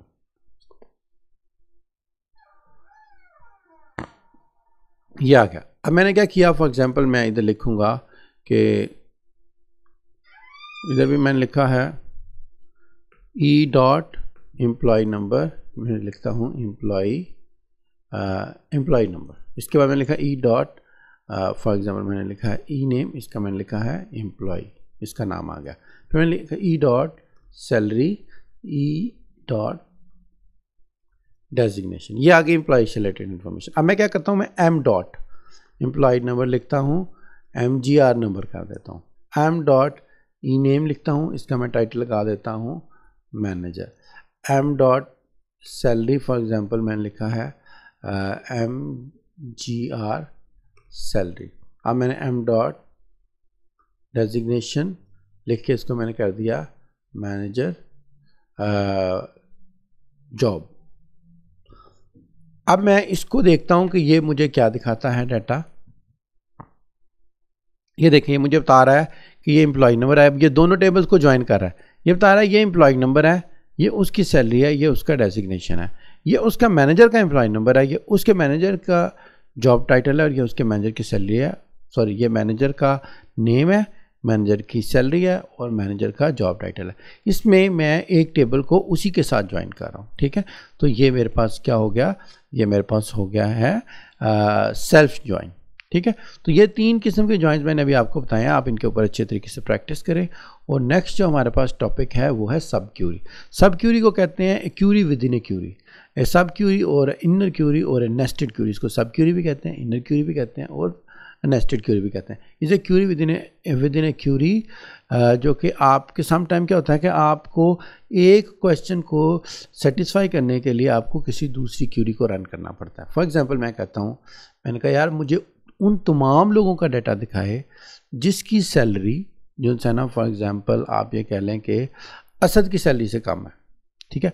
अब असद की सैलरी कितनी है हमें नहीं पता, लेकिन असद तो हमारे पास बेसिकली 2 हैं इसके अंदर। मैं कहता हूँ असद को छोड़ देता हूँ, मैं कहता हूँ कामरान की सैलरी से जो है ना जिसकी सैलरी ज़्यादा है सिर्फ मुझे वही दिखाए, ठीक है। अब देखेंगे कामरान की सैलरी से ज़्यादा किसी की सैलरी है भी है कि नहीं, मेरा ख्याल है ये वाली। तो मैं क्या करता हूँ, मुझे लगाना है data select star from EMP, ठीक है, where salary equal to, salary क्या है ज़्यादा हो, बड़ी हो। अब मैंने इधर दूसरी क्यूरी लगाऊंगा, query within a query, इसको सब क्यूरी या नेस्टेड क्यूरी भी कहते हैं। मैंने लिखा सिलेक्ट स्टार फ्रॉम, नहीं सिलेक्ट स्टार नहीं मैं रिटर्न करूंगा, इधर सिलेक्ट सैलरी रिटर्न करूंगा, एक ही कॉलम रिटर्न करूंगा फ्रॉम EMP, ठीक है। वेयर एम्प्लॉय नंबर, एम्प्लॉय मैं लिखता हूँ for example where E name equal to, मुझे KAMRAN, मुझे कामरान का नाम पता है। अब ये देखें ये क्या है, ये एक मैंने क्यूरी के अंदर क्यूरी लगाई है, ये इसको हम सब क्यूरी भी कह सकते हैं, इसको हम लोग इनर क्यूरी भी कह सकते हैं, ठीक है। इसको हम इधर इक्वल, इन और ग्रेटर और मैक्सिमम के जो है ना ऑपरेटर भी यूज़ कर सकते हैं, ठीक है। लेकिन आपने देखें ये कॉलम एक ही कॉलम है, तो एक ही कॉलम आपने इधर रिटर्न करना है, ठीक है। सैलरी इक्वल टू, इधर सैलरी रिटर्न करेंगे। अगर मैं इधर स्टार कर दूंगा तो चूंकि ये ज़्यादा कॉलम रिटर्न कर रहा है तो ये एरर आ जाएगा। इधर मैंने इसको सैलरी को सैलरी से ही कंपेयर करना है ना। तो अब ये देखें कि मैं लिखा है select salary from EMP where E name equal to Kamran. तो सबसे पहले मेरी इनर क्यूरी चलेगी, सबसे पहले मेरी ये क्यूरी चलेगी। ये क्यूरी क्या करेगी, ये क्यूरी सर्च करके लाएगी उन लोगों का डाटा जिन लोगों की सैलरी उसका डाटा लेके आएगी जिसका नाम कामरान है, और क्या रिटर्न करेगा, ये रिटर्न करेगी कामरान की सैलरी। और फिर उसके बाद मुझे दिखाएगा कि उन तमाम लोगों का डाटा जिनकी सैलरी कामरान की सैलरी से फॉर एग्जांपल ज़्यादा है, या फॉर एग्जांपल मैं कहता हूँ कम है।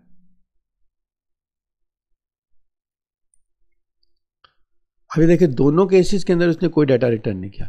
इसका मतलब ये है कि ये क्यूरी जो है ना, ये वाली क्यूरी कुछ भी नहीं रिटर्न कर रही, ये वाली क्यूरी कुछ भी रिटर्न नहीं कर रही। मेरा ख्याल है कामरान नहीं था, मैं एक दफ़ा दोबारा देख लेता हूँ, शायद मैं इसके अंदर जो है ना, इसके अंदर डाटा है कारमान लिखा हुआ है, तो मैं इसको स्पेलिंग मिस्टेक का थोड़ा सा फ़र्क है, तो मैंने इसको कारमान ही कर देता हूँ, ठीक है। तो ये अब मैं जाके इसको रन करूँगा तो अब ये मुझे उन लोगों का डाटा दिखा रहा है जिनकी सैलरी कारमान की सैलरी से ज़्यादा, ठीक है।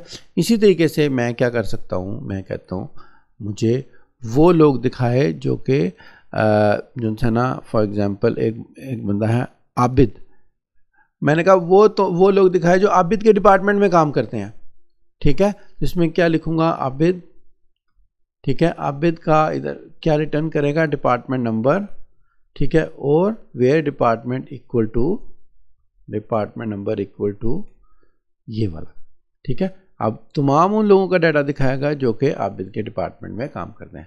अब ये वाली जो क्यूरी है ये इनर क्यूरी है, और ये सबसे पहले रिटर्न करेगी आबिद का डिपार्टमेंट नेम, और बेस्ड ऑन दैट जो है ना ये आपको निकाल के दिखाएगी वो बाकी इंफॉर्मेशन, ठीक है। तो इसको हम लोग क्या कहते हैं, सब क्यूरी, या इसको हम लोग कह सकते हैं इनर क्यूरी। आई होप कि सब क्यूरी का कॉन्सेप्ट आपको थोड़ा सा क्लियर हो गया होगा। इसके अंदर इसकी एग्जांपल भी दी हुई है। अब हम लोग जो नेक्स्ट टॉपिक है वो हम लोग चलते हैं अपने डेटाबेस के डिफरेंट ऑब्जेक्ट्स के ऊपर। हमारे पास डेटाबेस में जो है ना एक ऑब्जेक्ट है टेबल, जैसे कि आपने ये देखा, अगर आप इसमें आए, इसमें आपके पास बहुत सारे डिफरेंट टाइप्स ऑफ ऑब्जेक्ट्स हैं। इनमें से एक ऑब्जेक्ट है टेबल, इसके अलावा दूसरे ऑब्जेक्ट्स भी हैं हमारे पास, व्यूज़ हैं, इंडेक्सेस हैं, पैकेजेस हैं, प्रोसीजर्स हैं, फंक्शंस हैं, ऑपरेटर्स हैं, क्यूज़ हैं। तो इसमें बहुत सारी जो है ना वो हमारे पास चीज़ें अवेलेबल हैं जो कि हम लोग डिफ़ाइन कर सकते हैं। तो ट्रिगर्स हैं, तो अब ट्रिगर्स कुछ डेटाबेस ऑब्जेक्ट्स जो है ना वो अब हम लोग सीखेंगे टेबल के अलावा। अभी तक जो है ना आपको बेसिक जो है ना ऑपरेशंस टेबल्स के ऊपर बता दिए मैंने, बेसिक चीज़ें। अब जो नेक्स्ट जो टॉपिक है वो है हमारा, फॉर एग्जांपल हम व्यूज़, सीक्वेंस, सिनोनिम, इंडेक्सेस और कंस्ट्रेंट्स, ये सारे के सारे जो है ना वो सीखेंगे। सबसे पहले हम आते हैं व्यूज़ के ऊपर। बेसिकली ये व्यू क्या चीज़ है, ये व्यू आप ये कह सकते हैं is a view is a logical table. Logical table है, या आप ये कह सकते हैं कि टेलीस्कोपिक व्यू है, जिसमें से आपको डाटा नज़र आता है। आप एक ऑब्जेक्ट क्रिएट कर लेते हैं, लाइक फॉर एग्जांपल ये मैंने एक क्यूरी बनाई है, ठीक है। ये मेरी क्यूरी दो टेबल में से डाटा क्रिएट कर रही है, निकाल के लेकर आ रही है। समटाइम क्या होता है कि मेरी क्यूरी जो है ना वो 5, 6, 7 टेबल में से डाटा लेके आ रही है, जो कि एक सर्टन रिपोर्ट के लिए मुझे चाहिए। तो मैं हर दफ़ा क्यूरी लिखने के बजाय मैं क्या करता हूँ कि मैं इसका एक व्यू क्रिएट कर लेता हूँ। व्यू बेसिकली एक सॉर्ट ऑफ क्यूरी ही है। तो मैंने क्या किया, क्रिएट व्यू, उसका नाम मैंने कोई भी रख लिया। मैंने लिखा है डिपार्टमेंट EMP इन्फो, ठीक है, डिपार्टमेंट वाइज एम्प्लॉय की इंफॉर्मेशन है, ठीक है, इसका नाम मैंने वी कर दिया, इसका मैंने एज लगा दिया। ये जब आपने किसी भी क्यूरी के साथ का व्यू बनाना है तो उसके बाद आप ये लिखते हैं क्रिएट व्यू इज़ ए रिजर्वर्ड, उसके बाद उसके व्यू का नाम, आपने उसका नाम क्या रखना है, और उसके बाद आपने लिख दिया एज, ठीक है, क्रिएट व्यू एज करके आगे आपकी वही सिलेक्ट स्टेटमेंट आ गई, जितने भी आप जहाँ से भी आप डाटा लेके आ रहे हैं। तो समझे आपने एक क्यूरी को स्टोर कर लिया, इसको मैं सिलेक्ट करके एंटर करूँगा, इसने क्या किया, मेरा एक व्यू क्रिएट कर दिया। जब मेरा एक व्यू क्रिएट हो जाएगा इसका मतलब यह है कि इस क्यूरी के लिए एक आपके पास सॉर्ट ऑफ व्यू क्रिएट हो गया। अब आप इसमें से डाटा उसी तरीके से देख सकते हैं जिस तरीके से आप टेबल में से डाटा देखते थे। तो मैंने क्या लिखा है, सिलेक्ट स्टार फ्रॉम ये, अब मुझे डाटा इसमें से दिखाएगा, तो ये मेरा एक व्यू क्रिएट हो गया, ठीक है। अगर मैं इधर जाऊँ, इसको मैं रिफ़्रेश करूँ फॉर एग्जांपल, और मैं इधर से व्यूज़ पे जाऊँ, इधर मेरा व्यू आना चाहिए, इसको भी हम लोग देखते हैं व्यू को। अब मेरा एक व्यू क्रिएट हो गया। तो पहले आप थोड़ा सा व्यू को थोड़ा सा मज़ीद अच्छे तरीके से समझ लें कि व्यू क्या चीज़ है। A view is a logical table based on another table और व्यू, किसी और टेबल के और व्यू के ऊपर बेस कर सकता है आपका लॉजिकल टेबल, ठीक है। एक के ऊपर भी हो सकता है और एक से ज़्यादा के ऊपर भी हो सकता है। उसके बाद है G a view contains no data of its own. अब व्यू के अंदर जो ना डाटा कुछ नहीं होता, व्यू के अंदर डाटा किसी दूसरे टेबल में से आता है। व्यू की एग्जांपल इसी तरीके से लेते हैं कि view is like a telescopic view. अगर आप एक टेलीस्कोप लें और उसमें से आसमान पे कुछ देखें, आसमान पे आपको जो ना वो सितारे दिखाएगा टेलीस्कोप के अंदर। तो बेसिकली टेलीस्कोप के अंदर सितारे नहीं होते, सितारे तो जो है वो आसमान पे होते हैं, लेकिन वो आपको बड़े करके और डिफरेंट साइड से और डिफरेंट एंगल से और डिफरेंट फिल्टर लगा के उसके ऊपर दिखा सकता है, ठीक है। जिस तरह कैमरा है, कैमरा भी जो है ना आपको बेसिकली कैमरे के अंदर से आप कोई पिक्चर वगैरह या कोई वीडियो बना रहे हैं तो कैमरा जो है आपकी जो इन्फॉर्मेशन है वो कैमरे के अंदर नहीं होती, वो बेसिकली जो है ना कैमरा उसको कैप्चर कर रहा है या उसको एक डिफरेंट एंगल से प्रेजेंट कर रहा है। डिफरेंट एंगल मतलब वाइड एंगल हो सकता है, उसका जो है ना वो फोटो लेंस हो सकता है, उसके ऊपर कोई फिल्टर लगा हो सकता है, तो वो आपको डिफरेंट व्यू उसका प्रेजेंट कर रहा है और उसकी कोई डिफरेंट जो है ना वो पिक्चर की प्रॉपर्टीज़ हो सकते हैं। अगर आप कैमरे या फोटोग्राफी में इंटरेस्ट रखते हैं तो आपको अच्छे तरीके से उसका अंदाज़ा होगा कि कैमरा की बहुत सारी डिफरेंट प्रॉपर्टीज़ होती हैं, उसका IS होता है, उसका कैप्चर होता है, तो वो आपकी पिक्चर को डिफरेंट व्यू से प्रेजेंट करता है। इसी तरीके से आपके डाटे को डिफरेंट वे से डिफरेंट व्यू से प्रेजेंट करने के लिए आपके पास ये एक व्यू बन गया, ठीक है, और अब आप उस व्यू में से डाटा देख सकते हैं, ठीक है। तो ये चीज़ एक हो गया कॉन्सेप्ट हमारे पास व्यू का। तो जो सा है the table on which any हो, ये थोड़ा सा आप देख लें। अब हम थोड़ा सा मैं आपको बता देता हूँ ये व्यू कैसे क्रिएट करना है, इसकी एग्जांपल है, मैंने आपको व्यू क्रिएट भी करके दिखाया। अब क्या है, सम टाइम क्या होता है, अब नेक्स्ट जो हमारा टॉपिक है वो है सीक्वेंसेस, ठीक है। अब हमने सीक्वेंस लगानी, तो चलिए फिर अब हम लोग थोड़ा सा डिटेल से जो है ना वो सीक्वेंसेस को समझते हैं, ठीक है। तो आप ये देखें कि सबसे पहले मैं आपको बताऊंगा सीक्वेंस को हमने क्रिएट कैसे करना है, उसके बाद मैं आपको बताऊंगा कि सीक्वेंस को यूज़ कैसे करना है। तो उससे पहले मैं आपको बता दूं कि सीक्वेंस होता क्या है, ठीक है। तो a sequence is a user created database object that can be shared by multiple user to generate unique integers. अब यह कि नॉर्मली क्या होता है कि आप कंपनीज़ में काम कर रहे हैं, आपको कुछ यूनिक नंबर जनरेट करने होते हैं। लाइक फॉर एग्जांपल अगर आप स्कूल में हैं तो रोल नंबर हर बंदे का आप यूनिक जनरेट करना चाहते हैं। तो यूनिक नंबर जनरेट करने के लिए अब आपको तो नहीं याद रहेगा कि पिछले जो स्टूडेंट आया था उसको नंबर दिया था वो क्या था, तो आप क्या करते हैं सीक्वेंस क्रिएट कर देते हैं ताकि सिस्टम ऑलवेज प्रीवियस नंबर से नेक्स्ट नंबर खुद ही जनरेट कर दे। इसको हम कहते हैं सीक्वेंस, ठीक है। लाइक फॉर एग्जांपल मैं आपको एक एग्जांपल बताता हूँ। आपके पास जो है एम्प्लॉयज़ हैं फॉर एग्जांपल, ठीक है, एम्प्लॉय का टेबल है। तो आपके पास एक एम्प्लॉय आया है, फॉर एग्जांपल मैं कहता हूँ employ number name for example job salary. अब एक एम्प्लॉय नंबर आप क्या उसका आपका एक एम्प्लॉय है उसका नंबर आपने रखा 1, फिर आया 2, फिर आया 3, फिर आया 4। अब यह गलती से फिर आया तो आपको याद नहीं रहा कि कौन सा नंबर है, तो आपने इसको 7 लगा दिया। फिर तो बाद में आया तो इसका नंबर आपने 10 लिख दिया। अब इनके अंदर गैप आ गया, तो ये गैप जो है आप चाहते हैं कि ये ना आए, सिस्टम ऑटोमेटिकली जो है ना लास्ट नंबर ले और उससे अगला नंबर ऐड कर दे। उस पर्पज़ के लिए जो है ना आप सीक्वेंस लगवाएंगे। अब नंबर कौन सा लास्ट आपने पिछले एम्प्लॉय को दिया था इसको आप जेन में इसको आप छोड़ दें, इसकी टेंशन लेना, तो सिस्टम ऑटोमेटिकली देखेगा और वो नेक्स्ट नंबर जो है ना वो आपके उस कॉलम को असाइन कर देगा। ये है बेसिकली जो है ना पर्पज़ आपके सीक्वेंस का। तो नॉर्मली कंपनीज़ के अंदर जो है ना वो बहुत सारी जो है ना वो डॉक्यूमेंट्स क्रिएट होते हैं और उनके सीक्वेंस नंबर जनरेट होते हैं। तो वो सीक्वेंस नंबर जो है ना वो बहुत ज़्यादा इंपॉर्टेंट होते हैं। एनी हाउ वो मैं आपको भी बताता हूँ कि आपने सीक्वेंस कैसे जनरेट करना है, उसको यूज़ कैसे करना है, उसके बाद जो है ना आप इसको हम आगे जाकर देखेंगे कि हम लोग इस सीक्वेंस पे कैसे यूटिलाइजेशन कर रहे हैं। तो सबसे पहले तो यह है कि sequence is to create primary key value. मैंने आपको प्राइमरी की के बारे में हल्का सा बताया था, प्राइमरी की के बारे में अगले टॉपिक्स में आ रहा है। हर टेबल के अंदर नॉर्मली जो है ना जो ख़ास तौर पे मास्टर टेबल होते हैं ना उसके अंदर एक की होती है जिसको प्राइमरी की कहते हैं। ठीक है, इसको हम लोग फर्दर देखेंगे। तो प्राइमरी की में क्या होता है, जिस तरह मैंने आपको भी एग्जाम्पल बताई है ये वाली स्टूडेंट वाली, इसमें ये वाला जो कॉलम होगा ना ये प्राइमरी की होगा। प्राइमरी की का क्या मतलब है कि एम्प्लॉय नंबर दो लोगों का एक नहीं होना चाहिए। तो इसको आप डुप्लीकेट दो नंबर ना हो, ठीक है, उससे मना करने के लिए, या कोई ऐसा एम्प्लॉय नहीं हो सकता जिसका एम्प्लॉय नंबर ना हो, या कोई एम्प्टी एम्प्लॉय नंबर ना छोड़े। इस चीज़ को कंट्रोल करने के लिए हम लोग क्या करते हैं, बेसिकली प्राइमरी की लगाते हैं। मैं आपको आगे से ज़्यादा अच्छे तरीके से एक्सप्लेन करूँगा प्राइमरी की के बारे में। अभी थोड़ा सा आप ये ध्यान में रखें कि हर टेबल के अंदर नॉर्मली ख़ास तौर पे मास्टर टेबल के अंदर जो है ना वो एक कॉलम होता है जिसको हम प्राइमरी की बोलते हैं। अब प्राइमरी की में क्या है कि उसमें नंबर यूनिक होते हैं, नंबर डुप्लीकेट नहीं हो सकते। तो यूनिक नंबर जनरेट करने के लिए आप सीक्वेंसेस क्रिएट कर सकते हैं प्राइमरी की का। ठीक है, ये आपको एक ख़ास तौर पे ध्यान में रखना है। तो sequence numbers are stored and generated independently of the tables. अब हम सीक्वेंस एक सेपरेट ऑब्जेक्ट है जिसको हम इंडिपेंडेंटली क्रिएट करते हैं, टेबल के अंदर नहीं होता, लेकिन वो जो है ना नंबर जनरेट कर सकता है आपकी रिक्वायरमेंट की बेस के ऊपर।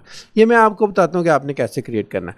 जब आपने सीक्वेंस क्रिएट करना है तो आपने लिखना है क्रिएट सीक्वेंस और सीक्वेंस का नाम, कुछ भी आप नाम लगा सकते हैं। उसके बाद आपने कहना है कि सीक्वेंस का नंबर कहाँ से स्टार्ट हो। 1 से भी स्टार्ट कर सकते हैं, 10 से भी कर सकते हैं, 1000 से भी कर सकते हैं, और जितने से आप करना चाह रहे हैं उतने से कर सकते हैं। उसके बाद यह कि हर दफ़ा जब भी आप डाटा रिट्रीव करें तो कितने नंबर इसके अंदर ऐड करें। तो हम लोग इसके अंदर इंक्रीमेंट बाय 1 कर सकते हैं और नो कैशे कर सकते हैं। तो ये एक एग्जांपल है सीक्वेंस क्रिएट करने की। उसके अलावा एक और एग्जांपल ये है कि क्रिएट सीक्वेंस, आपने सीक्वेंस नंबर क्रिएट किया, स्टार्ट विद फॉर एग्जांपल 100 कर दिया। उसके बाद आपने लिखा सेलेक्ट इंक्रीमेंट बाय 1। अब इसके अंदर आपने मिनिमम वैल्यू और मैक्सिमम वैल्यू लगा दी। मिनिमम वैल्यू क्या है कि वैल्यू इससे नीचे नहीं जाएगी 90 से, और उसके बाद आपने क्या किया, मैक्सिमम वैल्यू कर दी कि 150 से ऊपर नहीं जाएगी, और उसके बाद आपने लगा दिया साइकिल। साइकिल का क्या होगा कि ये इसमें क्या होगा कि 100 से नंबर स्टार्ट करेगा और हर दफ़ा एक एक ऐड करता जाएगा जब तक कि 150 नहीं होता है, क्योंकि हमने मैक्सिमम वैल्यू 150 कर दिया है। 150 के बाद फिर वो दोबारा रीसेट कर देगा नंबर। तो जब दोबारा रीसेट करेगा तो दोबारा मिनिमम वैल्यू से स्टार्ट करेगा 90 पे, और फिर वो 90 से स्टार्ट करके तो 1 बाय 1 जो है ना वो नेक्स्ट करके आगे चलता रहेगा। साइकिल का मतलब ये है कि इसका साइकिल बार बार चलता रहे जब तक आप इसको चलाना चाह रहे हैं। तो ये है आपका बेसिकली सीक्वेंस क्रिएट करने का तरीका। मैं आपको इधर सीक्वेंस क्रिएट करके बताता हूँ। क्रिएट सीक्वेंस, अब सीक्वेंस का नाम रख लेते हैं CQ_employee नंबर, S आगे मैंने इसका लगा दिया। ठीक है, इधर मैंने लगा दिया स्टार्ट विद, मैंने फॉर एग्जांपल कर दिया 1000, इसके मैंने कर दिया इंक्रीमेंट बाय 1। ठीक है, और नो कैशे कर दिया। नो कैशे का क्या मतलब है, नॉर्मली क्या होता है, सीक्वेंस जो है ना बेसिकली आपकी डेटाबेस सर्वर के ऊपर स्टोर होती है। तो जब आप एप्लीकेशन में से उस सीक्वेंसेस को यूज़ कर रहे होते हैं तो वो ना ज़्यादा इकट्ठी वैल्यूज़ 20 वैल्यूज़ उठा के तो आपके जो है ना क्लाइंट के ऊपर जाकर रख देता है उसके कैशे के अंदर, ताकि यह कि नेक्स्ट वैल्यू जनरेट करे क्विकली और उसको बार बार सर्वर के साथ इंटरेक्शन ना करना पड़े। उससे क्या होता है कि अगर आपने 20 वैल्यूज़ ने डेटाबेस सर्वर से एप्लीकेशन सर्वर पे मूव कर दी और आपने सारी नहीं यूज़ की, आपके पास गैप आ जाता है। तो उसके लिए आप चाहते हैं कि गैप ना आए तो हम नो कैशे यूज़ कर लेते हैं। इससे स्पीड थोड़ी सी स्लो हो जाएगी बट इसमें आपके पास गैप नहीं आएगा। इस तरीके से मैं एक सीक्वेंस क्रिएट कर सकता हूँ। ये मैंने क्या किया, एक सीक्वेंस क्रिएट कर दिया। ठीक है, ये मेरे पास एक सीक्वेंस क्रिएट हो गया। अब अगर मैंने डाटा सीक्वेंस के थ्रू अपने टेबल के अंदर ऐड करना है, जिस तरह कि मेरे पास एम्प्लॉय का टेबल है फॉर एग्जांपल, ये देखें सेलेक्ट स्टार फ्रॉम EMP। अब मैं जब सेलेक्ट स्टार फ्रॉम EMP करूंगा तो ये मेरे पास डाटा आ रहा है इसके अंदर। ठीक है, अब अगर आपने सीक्वेंस की वैल्यू देखनी है, सीक्वेंस का रिजल्ट देखना है, तो आप क्या कर सकते हैं, सीक्वेंस डॉट करंट वैल और सीक्वेंस डॉट नेक्स्ट वैल करके आप उसकी वैल्यू देख सकते हैं। फॉर एग्जांपल मैंने क्या किया, सेलेक्ट SCQ_employee नंबर S, ये मेरा सीक्वेंस का नाम है जो मैंने ऊपर क्रिएट किया, डॉट CURRVAL करंट वैल्यू। ये मैं सिलेक्ट स्टेटमेंट के थ्रू जो उनसे सर्च कर सकता हूँ। अभी मैंने किस टेबल से सर्च करना है, मेरे पास उसके लिए कोई टेबल नहीं है। जब आपका कोई टेबल नहीं होता तो उसके लिए हम क्या यूज़ करते हैं, डुअल का टेबल। डुअल एक डमी टेबल है जिसके बारे में मैंने आपको बताया था, ठीक है। डुअल में से मैंने इसको करना है तो कह रहा है कि इसकी वैल्यू जो है ना वो इनिशियलाइज नहीं हुई, CURRVAL। तो मैं सबसे पहले क्या करूँगा, नेक्स्ट वैल करता हूँ, ठीक है। फर्स्ट टाइम जब आप इसको करेंगे, नेक्स्ट वैल करेंगे तो ये उसका नंबर जनरेट कर देगा। अब जितनी दफ़ा मैं नेक्स्ट वैल करता जाऊंगा तो अगला नंबर जनरेट करता जाएगा, ठीक है। तो नेक्स्ट वैल क्या है, नया नंबर जनरेट करने के लिए है। और करंट वैल्यू जो है, करंट वैल्यू वो आपको करंट नंबर दिखाने के लिए। अब मैं दोबारा जितनी दफ़ा रन कर रहा हूँ ये मुझे करंट नंबर दिखा रहा है, लेकिन पहले आप first number next number generate करेंगे, उसके बाद आप करंट वैल्यू जो है ना वो उसकी देख सकते हैं, ठीक है। आप इस तरीके से करंट वैल्यू और नेक्स्ट वैल्यू देख सकते हैं किसी भी सीक्वेंस की। अब इस सीक्वेंस को मैंने टेबल के अंदर डाटा एंटर करने में यूज़ करना है। फॉर एग्जांपल मेरे पास, मैंने आपको बताया कि मेरे पास ये एम्प्लॉय का टेबल है, ठीक है। इस एम्प्लॉय के अंदर मैंने डाटा स्टोर करना है एम्प्लॉय की स्टेटमेंट, इंसर्ट की स्टेटमेंट से। तो मैं क्या करूँगा, इंसर्ट इनटू EMP। अब मैंने सिर्फ 2 कॉलम में ऐड करता हूँ, employ number, for example name, salary. 3 column में मैंने वैल्यूज़ ऐड करनी है। तो मैं लिखूंगा वैल्यूज़, एम्प्लॉय नंबर की जगह पे मैं लिख दूंगा, एम्प्लॉय नंबर की जगह पे मैं लिख दूंगा SCQ_एम्प्लॉय number _S dot next val, क्योंकि हर दफ़ा जब ये चलाऊंगा तो नई वैल्यू आ जाएगी। इसका मैंने नाम रख दिया है AAA, ठीक है। और इसकी मैंने अमाउंट रख दिया 5000। अब ये मैंने क्या किया, एक वैल्यू ऐड कर ली, ठीक है। तो ये उसने एक रिकॉर्ड ऐड कर दिया। उसके बाद क्या किया मैंने, AAA के बजाय BBB कर दिया, ठीक है। उसकी 5000 है। उसके बाद मैंने क्या किया, BBB के बजाय इसको मैंने कर दिया है CCC। अच्छा, CCC करके इसको मैंने रन किया तो ये भी रन हो गया। फिर दोबारा मैं रन करता हूँ, दोबारा मैं रन करता हूँ, दोबारा मैं रन करता हूँ, दोबारा मैं रन करता हूँ। अब मैं देखता हूँ क्या आ रहा है। आप ये देखें कि हर दफ़ा उसने एक नया नंबर ऐड किया, ठीक है। पहले 1006 ऐड किया, क्योंकि इससे पहले 100, 1001, 2, 3, 4, 5 वो मैं इस सीक्वेंस में से वैल्यूज जनरेट कर चुका हूँ सिलेक्ट की स्टेटमेंट के थ्रू। तो जब मैंने इंसर्ट के थ्रू यूज़ किया तो उस वक्त जो उसके अंदर नेक्स्ट वैल्यू थी 1006 थी। 1006 उसने ऐड किया, फिर 1007 ऐड किया, फिर 8 ऐड किया, 9, 10, 11, 12। इस तरीके से वो हर दफ़ा नेक्स्ट नंबर जनरेट करता जाएगा। तो बेसिकली ये होती है सीक्वेंसेस, ठीक है। तो सीक्वेंसेस जो है ना वो आपको, आई होप कि आपको आइडिया हो गया। और अगर आपको इस पर कोई क्वेश्चन है आप उससे जो है ना क्वेश्चन मेरे से पूछ सकते हैं। अब जो नेक्स्ट टॉपिक हमारे पास आ रहा है वो है सिनोनिम। अच्छा, सिनोनिम बेसिकली होता है किसी का निकनेम। आपके पास जिस तरह यह है कि किसी का भी एक नाम होगा, बड़ा नाम होगा, उसके बड़े नाम को छोटे शॉर्ट करने के लिए आप उसका निकनेम लगा सकते हैं। तो बेसिकली क्या है, फॉर एग्जांपल आपके पास एक टेबल है डिपार्टमेंट का। अगर मैं इधर से आके देखूँ सेलेक्ट स्टार फ्रॉम कैट करूँ तो ये कैटलॉग के अंदर से जो है ना, ये कैटलॉग के अंदर से मुझे दिखा रहा है मेरे टेबल्स कौन से हैं। अब एक टेबल है डिपार्टमेंट का जो कि थोड़ा लंबा है। मैं कहता हूँ यार मुझे डिपार्टमेंट ना लिखना पड़े, मैं शॉर्ट नेम यूज़ कर लूँ, तो मैं क्या करूँगा, क्रिएट सिनोनिम DEPT, ठीक है, फॉर डिपार्टमेंट। अब ये डिपार्टमेंट के टेबल के लिए मैंने एक उसका निक नेम क्रिएट कर दिया है, या एक अनदर नेम क्रिएट कर दिया जिसका नाम मैंने रख दिया सिनोनिम। तो ये एक सिनोनिम क्रिएट हो गया। नेक्स्ट टाइम पे अगर मैंने डाटा देखना है तो मैं डायरेक्टली डिपार्टमेंट लिखने के बजाय सेलेक्ट स्टार फ्रॉम DEPT करूँगा। तो बेसिकली देखें, आप जब आप किसी का निकनेम क्रिएट करते हैं तो निकनेम का मतलब यही है, आप उसको निकनेम से बुलाएं या पूरे नेम से बुलाएं, तो बुलाएंगे तो आप उसी बंदे को। इधर भी यही है कि आपने चाहे आप डिपार्टमेंट को बुलाएं या चाहे आप DEPT को बुलाएं, या अगर आप इसके बजाय एक और निकनेम क्रिएट कर दें D, ठीक है, तो D क्रिएट कर दें तो ये आपको D में से भी डाटा दिखाएगा। अब आप इसको सेलेक्ट स्टैटिक फ्रॉम D करें तो ये D में से भी डाटा दिखाएगा। अब ये बेसिकली क्या है, ये सिनोनिम है। सिनोनिम क्या चीज़ है, निकनेम है। अब सिनोनिम डिफरेंट चीज़ है, व्यू डिफरेंट चीज़ है, ये आपको समझना है, ठीक है। व्यू बेसिकली क्या है, वो एक उसका टेलीस्कोपिक व्यू होता है, ठीक है, और जो निकनेम है ये उसका एक डिफरेंट नेम होगा किसी भी ऑब्जेक्ट का। अब ये तो आपके पास हो गया सिनोनिम। अब जो नेक्स्ट होता है वो होता है इंडेक्स। बेसिकली जो है ना इंडेक्स क्या होता है कि इंडेक्स आपके डाटे की सर्च की स्पीड को फास्ट करने के लिए यूज़ होता है। नॉर्मली आप कोई भी बुक देखते हैं ना तो हर बुक के साथ आपको ना एक इंडेक्स मिलती है जिसको यूज़ करके आप जो है ना डाटा को क्विकली फास्ट अच्छे तरीके से सर्च कर सकते हैं।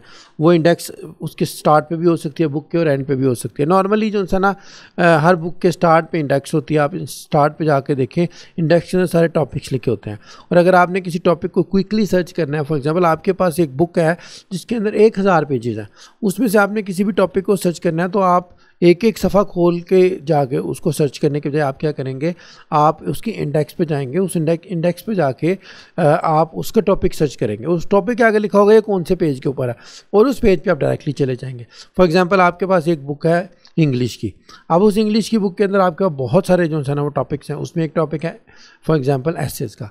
आपने इंग्लिश की बुक खोली, उसमें आपने देखा कि एसेस कहाँ पे हैं और एसेस के अंदर जो है ना आपके पास एक ऐसे है for example my favourite teacher.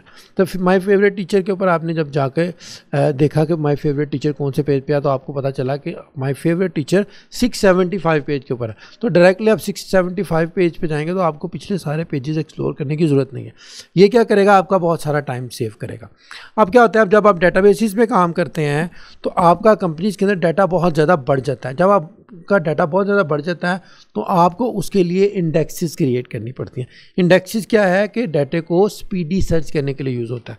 ठीक है, इससे क्या होगा कि आपका डाटा जो है ना वो बहुत क्विकली सर्च हो सकता है।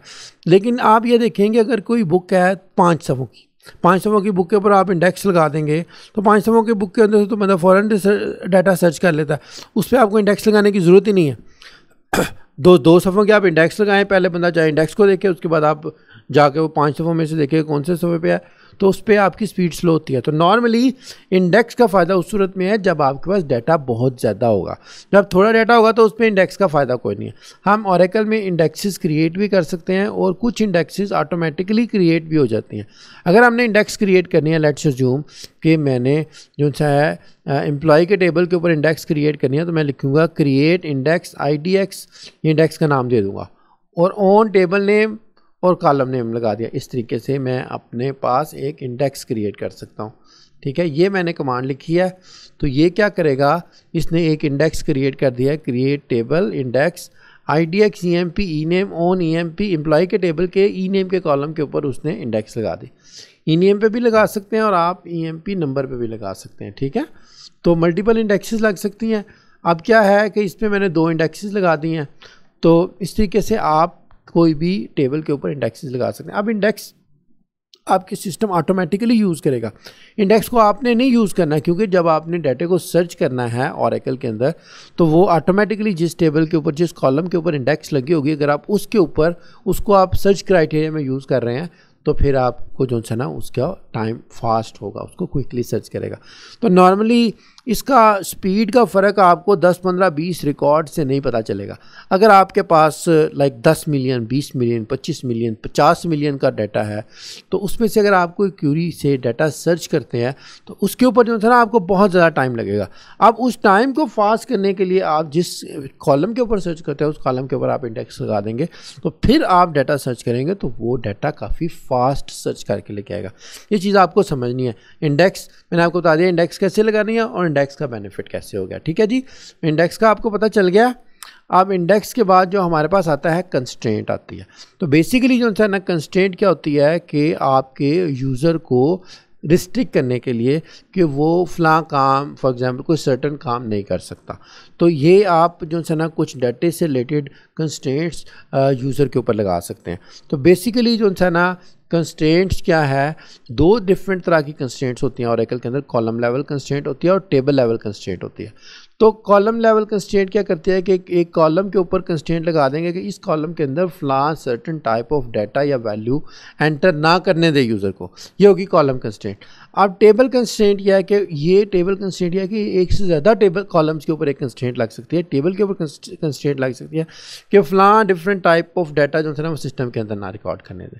ठीक है, तो 2 तरह की हमारे पास कंस्ट्रेंट्स होती हैं। कंस्ट्रेंट के बारे में मैंने आपको बता दिया है कि कंस्ट्रेंट आपके यूज़र को बाउंड करेगी कि फ़लाँ type of data is not allowed. ठीक है। तो अब ये मैं आपको बताता हूँ कि कंस्ट्रेंट्स जो है ना वो किस तरीके से लगनी है और इसका क्या फ़ायदा है। तो बेसिकली जो है ना अगर हम ऑरेकल में देखें तो हमारे पास 5 डिफरेंट टाइप्स की कंस्ट्रेंट्स हैं। इसमें से एक प्राइमरी की है, एक यूनिक है, एक नॉट नल है, एक फॉरेन की है और एक चेक है। सबसे पहले जो है ना प्राइमरी की आपने समझना है कि प्राइमरी की बहुत ज़्यादा इंपॉर्टेंट होती है। जब भी आप किसी भी कंपनी का सॉफ्टवेयर बनाते हैं, किसी भी कंपनी की डेटाबेस बनाते हैं, तो आपने ये समझना है किसी भी कंपनी का फॉर एग्जांपल आपने डेटाबेस बनानी है, किसी भी कंपनी का सॉफ्टवेयर बनाना है, तो सबसे पहले आपने उसकी रिक्वायरमेंट एनालिसिस करनी है। रिक्वायरमेंट एनालिसिस में आप जाकर समझेंगे कि वो बिज़नेस को चाहिए क्या है। जब आप रिक्वायरमेंट एनालिसिस कर लेंगे, बिज़नेस की रिक्वायरमेंट को समझ लेंगे, तो फिर क्या करेंगे, आप उसकी डेटाबेस का स्ट्रक्चर बनाएंगे, डेटाबेस की डायग्राम बनाएंगे, जिसको बोलते हैं DFD या डाटा फ्लो डायग्राम। ठीक है। उसमें नॉर्मली क्या होता है, हम बताते हैं कि हमने कौन कौन से टेबल्स बनाने हैं। लाइक फॉर एग्जांपल मैं कहता हूँ मैंने टेबल बनाना है प्रोडक्ट का। ठीक है। अब जब आप टेबल्स बनाएंगे ना, तो टेबल्स बनाते वक्त आपने फॉर एग्जांपल हम टेबल्स को डिफरेंट टाइप में क्लासिफाई कर लेते हैं। फॉर एग्जांपल हम कहते हैं मास्टर डाटा से रिलेटेड टेबल, और एक मास्टर डाटा से रिलेटेड हम टेबल्स बना सकते हैं, और एक हम फॉर एग्जांपल ट्रांजैक्शनल से डाटा से रिलेटेड बना सकते हैं। ठीक है। ट्रांजैक्शनल डाटा हम कहते हैं ये कुछ टेबल्स के अंदर मास्टर इन्फॉर्मेशन होगी जो कि रिपीट नहीं होगी, और कुछ टेबल्स के अंदर ट्रांजैक्शनल इन्फॉर्मेशन होगी जिसमें ट्रांजैक्शंस की इन्फॉर्मेशन होगी। अब master data for example product information, एक प्रोडक्ट का एक ही रिकॉर्ड होगा जो कि चेंज नहीं होगा, तो वो मास्टर डाटा में रख लेते हैं। ठीक है। इस तरह हम लोग कस्टमर का फॉर एग्जांपल बना लेते हैं, इस तरह हम लोग सप्लायर का बना लेते हैं। तो ये हमारे पास क्या है, ये मास्टर डाटा हो गया। अब ये प्रोडक्ट जो सी है वो हमारी ट्रांजैक्शन में यूज़ होगी। लाइक PO के अंदर हम बना सकते हैं, एक हम ट्रांजैक्शनल का टेबल बना लेते हैं PO मास्टर, जिसमें PO की हेडर रिलेटेड इन्फॉर्मेशन होगी। इस तरह हम लोग बना लेते हैं SO मास्टर। अब SO मास्टर के अंदर ऑर्डर की मास्टर रिलेटेड इन्फॉर्मेशन होगी, और मैं PO डिटेल जो है ना उसकी डिटेल इन्फॉर्मेशन के लिए स्टोर कर लेता हूँ। ठीक है। इस तरीके से मेरे पास आपने ये समझना है कि ये फॉर एग्जांपल मेरे पास एक टेबल बनेगा जिसमें मास्टर डाटा होगा। ठीक है। ये कुछ और टेबल बनेंगे जिसमें ट्रांजैक्शनल इन्फॉर्मेशन होगी। ट्रांजैक्शनल इन्फॉर्मेशन जो है ना डेली रूटीन ट्रांजैक्शंस के लिए होंगे। ठीक है। जब आप किसी भी कंपनी का डेटाबेस बनाएंगे तो आपने जो है ना उसमें बहुत सारे टेबल्स हो सकते हैं, जिसमें मास्टर टेबल भी होंगे, जिसमें ट्रांजैक्शनल टेबल भी होंगे। Master table mean master data से रिलेटेड। अब जब आप ट्रांजैक्शनल टेबल बना रहे हैं तो उसमें भी मास्टर डिटेल टेबल हो सकते हैं, तो जिसमें कुछ के अंदर मास्टर इन्फॉर्मेशन होगी, कुछ में डिटेल इन्फॉर्मेशन होगी। ये साथ साथ आपको आगे जो है ना वो मैं बताता जाऊँगा। फॉर एग्जाम्पल प्रोडक्ट का अगर एक टेबल है तो उसमें क्या होगा, फॉर एग्जाम्पल आइटम नंबर होगा। ठीक है। और आइटम का नेम होगा और इसकी प्राइस हो गई। फॉर एग्जांपल ये हमने लगा लिया, ये हमने एक टेबल बना लिया प्रोडक्ट का। इसी तरीके से फॉर एग्जांपल हमारे पास, मैं इधर लिख लेता हूँ फॉर एग्जांपल प्रोडक्ट का। इसके बाद मैंने एक और टेबल बना लिया कस्टमर का। ठीक है। इसमें मैंने लिख दिया कस्टमर नंबर, कस्टमर का नेम, कस्टमर का एड्रेस। ये एक और टेबल मैंने बना लिया। उसके बाद मैंने एक और टेबल बनाया है सप्लायर का, सप्लायर नंबर, नेम, एड्रेस का। अब मैं जाता हूँ उसके बाद फॉर एग्जांपल ट्रांजैक्शनल के ऊपर। अब इसके अंदर मैंने क्या किया, एक PO मास्टर का टेबल बनाया। इसमें मैंने लिखा PO नंबर, PO, इसके अंदर मैं क्या PO नंबर बना दिया, इसमें मैंने रख दिया PO डेट, इसमें मैंने बना दिया PO किसको होगा, सप्लायर को, सप्लायर नंबर को। ठीक है। उसके बाद फॉर एग्जांपल इसी के अंदर जो है ना मैंने इसकी एक और डिटेल टेबल बना लिया, जिसका मैंने रख लिया PO डिटेल। PO डिटेल के अंदर मैंने क्या लिखा, PO नंबर लिखा, इसके अंदर मैंने लिखा आइटम नंबर लिखा, इसमें मैंने लिखा फॉर एग्जांपल क्वांटिटी, और इसमें मैंने लिखा है प्राइस। अब क्या है कि एक PO के अंदर PO का नंबर एक ही होगा, और उसकी डेट भी एक ही होगी।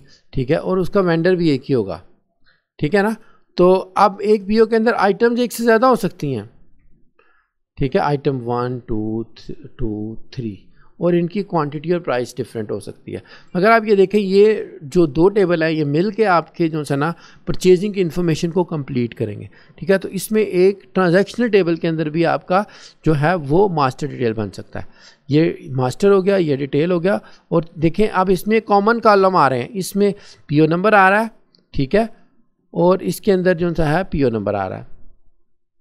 ठीक है जी। अब इसमें आप देखें ये सप्लायर नंबर है, और इसके अंदर भी सप्लायर नंबर आपके पास ये आ रहा है। तो अब ये आपने ये समझना है कि हर टेबल के अंदर जिसके अंदर मास्टर इन्फॉर्मेशन स्टोर हो रही है, जो कि एक टेबल के अंदर डुप्लीकेट नहीं होती, इसको हम कहते हैं प्राइमरी की।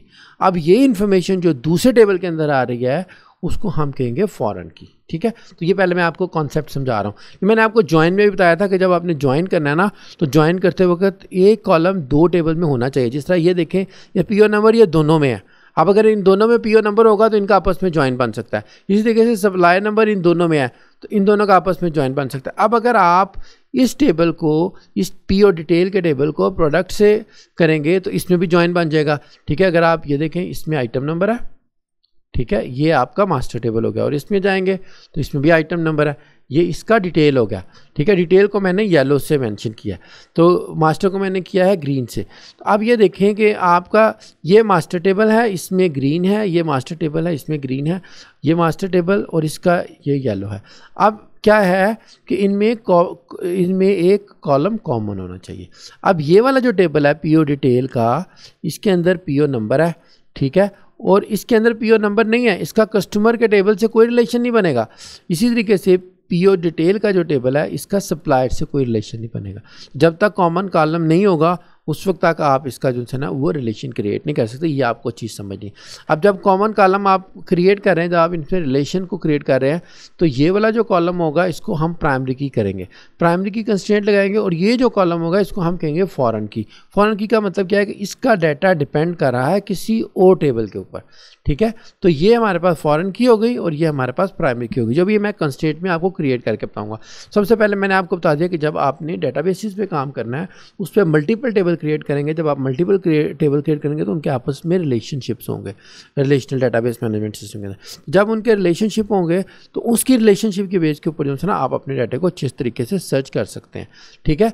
तो ये आपको सबसे पहले समझना है। फॉर एग्जाम्पल मैं एक इधर आता हूँ, मैंने एक टेबल क्रिएट करना है, क्रिएट टेबल।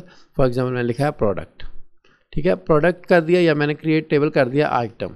अब मैंने क्या किया, आइटम नंबर, ठीक है, इसकी मैंने डाटा टाइप रखी नंबर।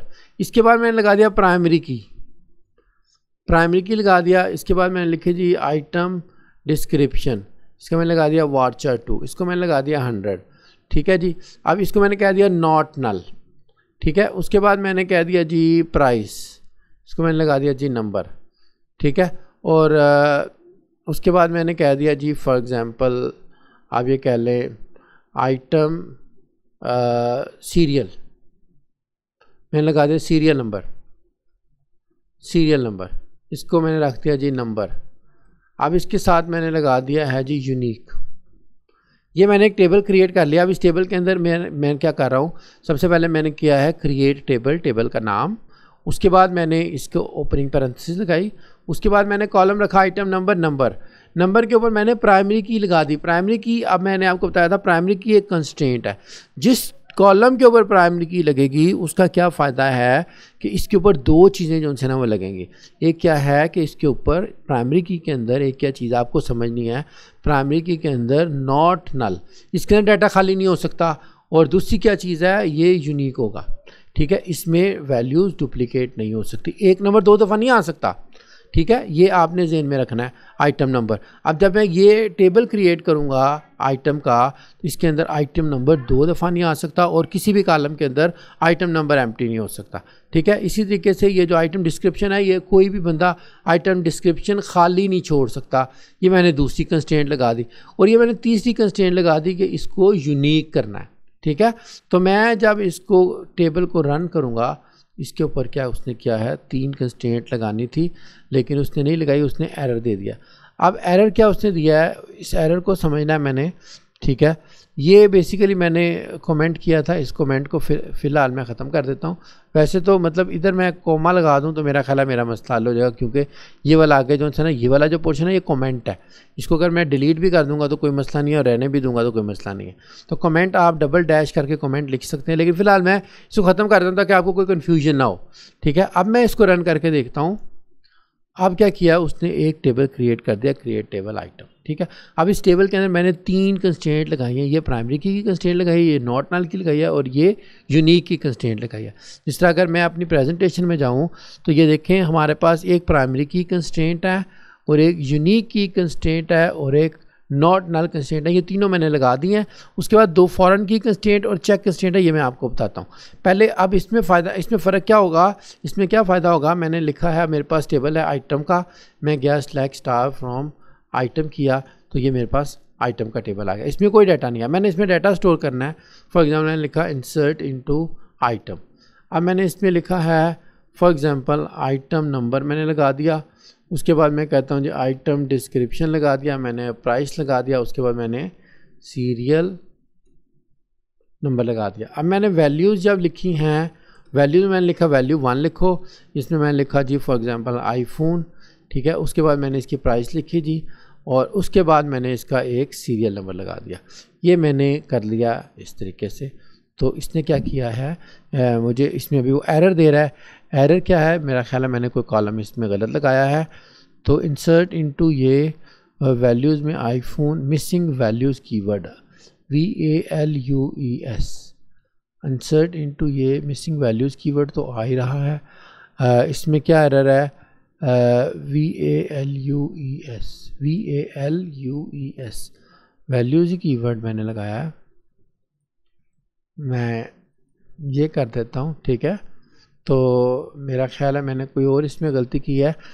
इसमें मैं कॉलम नेम्स देख लेता हूँ एक दफ़ा, फिर मैंने कोई कॉलम का नाम, हाँ सही नहीं, असल में मुझे ये इधर ओपनिंग ब्रैकेट लगानी थी, ठीक है, ये मैंने गलती की। तो अब मैं ज़रा एक दफ़ा देखता हूँ कि अभी भी नहीं आया। अब इसमें मैं जाके देखता हूँ कि इसमें क्या मसला है। आइटम देखें, आइटम NNO है, आइटम का मैंने जो नंबर है ना उसमें 2 दफ़ा लिख दिया NO आइटम, है ना, यही बात है। तो ये कॉलम उसको नहीं दिखा रहा होगा। अब एक दफ़ा ट्राई करके देखता हूँ, ठीक है। अब एक रिकॉर्ड एंटर हो गया, अब इसमें एक रिकॉर्ड एंटर हो गया, मैं इसमें से जाके देखता हूँ तो मुझे ये एक रिकॉर्ड दिखा रहा है। अब मैं क्या करता हूँ, मैं सेम रिकॉर्ड को दोबारा एंटर करने की कोशिश करता हूँ तो मुझे एरर दे देगा। क्यों? क्योंकि ये यूनिक की कंस्ट्रेंट है 2 टेबल्स के ऊपर, तो मुझे बता रहा है यूनिक की कंस्ट्रेंट वायलेटेड, ठीक है, यूनिक कंस्ट्रेंट वायलेटेड आ गया। क्यों? क्योंकि ये एक नंबर जो था ना और ये वाला सीरियल नंबर, ये दोनों मेरे पास 2 दफ़ा नहीं आ सकते। अगर मैं इसको फॉर एग्जांपल मैं इसको कर देता हूँ 2, ठीक है, ये प्राइमरी की में भी यूनिक कंस्ट्रेंट लगी हुई थी और सीरियल पे भी यूनिक कंस्ट्रेंट लगी हुई थी। अब मैं 2 कर दिया तो अब भी मेरा नहीं चलेगा क्योंकि ये सीरियल नंबर मेरा डुप्लीकेट स्टिल हो रहा है, ठीक है, फिर एरर आ गया। तो अगर मैं इस सीरियल नंबर को भी चेंज कर दूं, अब ये सीरियल नंबर जो सा है वो मुझे एंटर करने देगा, ठीक है। अब ये देखें, अब एंटर हो गया, ठीक है ना। तो ये चीज़ होती है आपकी यूनिक कंस्ट्रेंट या प्राइमरी की, ठीक है। अब फॉर एग्जांपल मैंने क्या किया, मैंने एक और डाटा एंटर करना है, इसमें मैंने फॉर एग्जांपल आइटम नंबर लिखा ही नहीं, ठीक है। मैं कहता हूँ यार मैंने आइटम नंबर नहीं लिखना, ठीक है। और मैंने कहा जी मैंने प्राइस भी नहीं लिखनी, ठीक है, मैंने सिर्फ उसका वो लिखना है, ये चीज़ सीरियल नंबर लिखना है और ये लिखना है, ठीक है। अब मैंने लिखा है आईफोन, फॉर एग्जांपल मैंने लिखा है 15। अब ये फिर नहीं मुझे डाटा एंटर करने देगा, ठीक है। अगर मैं आईफोन 15 लिखता हूँ और इसको मैं ये लिखता हूँ तो फिर डाटा नहीं एंटर करने देगा। क्यों? क्योंकि मैंने इसका आइटम नंबर लिखा ही नहीं और आइटम नंबर खाली नहीं हो सकता, ठीक है। अब ये लिखा आ रहा है can not insert null into item dot item number, तो ये आइटम के ऊपर आइटम नंबर ज़रूरी है। तो इस तरीके से आप यूज़र को बाउंड कर सकते हैं कि उसने सर्टन डाटा जो है ना उसके अंदर लिखना है लाजमी। अब अगर मैं इसको जाके करूँगा एंटर तो आइटम नंबर जो सा है उसकी प्राइस के बगैर एंटर हो गया क्योंकि प्राइस पे मैंने कोई कंस्ट्रेंट नहीं थी लगाई, ठीक है। तो ये आप देखें, अब इस तरीके से जो है ना हम लोगों ने यूनिक की कंस्ट्रेंट लगा दी। अब हमारे पास जो नेक्स्ट आती है वो आती है फॉरेन की कंस्ट्रेंट। फॉरेन की कंस्ट्रेंट जिस तरह कि मैंने आपको ये भी एग्जांपल बताया ना ये वाला। अब ये देखें आपने टेबल बनाया प्रोडक्ट का, आपका प्रोडक्ट के टेबल के अंदर जो है ना 5 प्रोडक्ट्स हैं और इसमें डिटेल के टेबल के अंदर कोई बंदा कोई और प्रोडक्ट चूज़ कर लेता है जो आपके पास है ही नहीं, तो वो तो एक्चुअली गलत डाटा है, ठीक है ना। तो उसमें आपके पास जो है ना वो प्रॉब्लम आ जाएगी। लाइक फॉर एग्जांपल आप ये देखें, ये PO नंबर है, PO नंबर 1, इधर आपने PO नंबर 1 लिख दिया, इधर PO नंबर 1 लिख दिया, 1 लिख दिया, 1 लिख दिया, इधर आपने 2 लिख दिया। अब ये PO नंबर 2 है तो ये लाइन तो उसके साथ मैच ही नहीं कर रही। इस सिचुएशन में क्या होगा, ये डाटा इससे मैच नहीं कर रहा और ये अलाउ नहीं करना चाहिए। तो आप क्या कहते हैं, आप कहते हैं यार इस टेबल के अंदर, भाई इस टेबल के अंदर आपके पास ये जो आइटम नंबर है ना वो हमेशा इसके अंदर से ही ले, या आप कहते हैं इस टेबल के अंदर जो सप्लायर नंबर है ना वो लाजमी इधर होगा तो आए, उसके लिए आपने इसके ऊपर फॉरेन की लगानी है। इसका मतलब यह है ये कॉलम डिपेंडेंट है इसके, ठीक है जी, और ये वाला कॉलम डिपेंडेंट है इसके, और ये वाला कॉलम है डिपेंडेंट है इसके। जब आपने इसको डिपेंडेंट बनाना है तो फिर आप क्या करेंगे, उसके लिए फॉरेन की लगाएंगे, ठीक है। अब मैं क्या करता हूँ, फॉर एग्जांपल मुझे एक टेबल क्रिएट करना है। फॉर एग्जांपल मैं आया क्रिएट टेबल पीओ मास्टर, ठीक है जी, इसमें लिखा पीओ नंबर, पीओ नंबर को मैंने कर दिया नंबर, प्राइमरी की लगा दिया, ठीक है। उसके बाद मैंने लिख दिया जी पीओ डेट, इसको मैंने डेट लगा दिया, और इसको मैंने लगा दिया नॉट नल। मैंने कहा इसको खाली नहीं छोड़ सकता यूज़र, डेट हर सूरत में पीओ की होगी। उसके बाद मैंने इसके ऊपर लगा दिया जी सप्लायर नंबर, ठीक है, और इसको मैंने कर दिया नंबर। अब मैंने लगानी है फॉरेन की, फॉरेन की, ठीक है, जैसे कि मैं आपको दिखाता हूँ, आप ये देखें। इसके बाद आपने लगानी है, ये है जी आपके पास डिफरेंट एक टेबल मैंने बनाया हुआ है, उसके अंदर मैंने सारी कंस्ट्रेंट्स लगाई हुई हैं, ठीक है। फॉरेन की आप लगाएंगे, उसके बाद फॉरेन की लगाएंगे और उसका नाम लिखेंगे, और रेफरेंसेस में उसके टेबल का नाम लिख लेंगे। फॉर एग्जांपल मैंने लिखा है फॉरेन की, इसमें फॉरेन की का मैं नाम रख लेता हूँ एफ के, फॉर एग्जांपल पीओ सप्लायर, ठीक है, और इधर मैंने लिख दिया रेफरेंसेस, रेफरेंसेस में मैंने लिख दिया जी उसके मास्टर टेबल का नाम। मास्टर टेबल का क्या नाम है, अच्छा पीओ सप्लायर तो हो ही नहीं सकता क्योंकि पीओ सप्लायर तो अभी मैंने टेबल बनाया ही नहीं है, तो बेहतर है मैं पहले सप्लायर का टेबल क्रिएट कर लूँ। मैं लिखता हूँ create table supplier, supplier number number, ठीक है, और उसके बाद ये ना सप्लायर नंबर, हाँ ठीक है, सप्लायर नंबर मैंने लगा दिया, उसका नेम लगा दिया, और इसका मैंने एड्रेस लगा दिया। ये मैंने एक टेबल क्रिएट कर लिया जी सप्लायर का, सप्लायर का टेबल क्रिएट हो गया। अब मैं पीओ का टेबल क्रिएट कर रहा हूँ, और इसमें मैंने इसको डिपेंड करना है सप्लायर के ऊपर, तो मैंने इसकी फॉरेन की लगानी है, तो रेफरेंसेस में इधर मैं लगा दूंगा ये फॉरेन की मैंने लगा दी सप्लायर के ऊपर। जब मैंने फॉरेन की लगानी है तो फॉरेन की लगा दी मैंने, फॉरेन की इस तरीके से लगाऊंगा मैं, फॉरेन की लिख के आगे मैं इसका कॉलम का नाम लिख देता हूँ सप्लायर नंबर, और रेफरेंसेस मैंने सप्लायर कर दिया है, सप्लायर के अंदर सप्लायर नंबर भी कर सकता हूँ, ठीक है। और ये मैंने एक टेबल क्रिएट कर दिया है पीओ मास्टर का।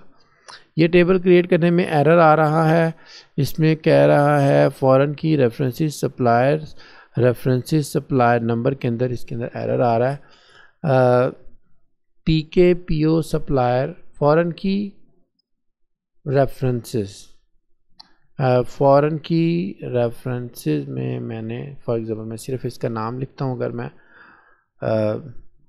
कहाँ गया मेरे पास रेफरेंसेस मैंने कर दिया। अच्छा मैं अभी फ़िलहाल ये नहीं लगाता कॉलम का नाम, ठीक है। तो अब देखता हूँ कि ये मुझे क्रिएट करने देता है या नहीं, ठीक है, अभी भी क्रिएट नहीं करने दे रहा।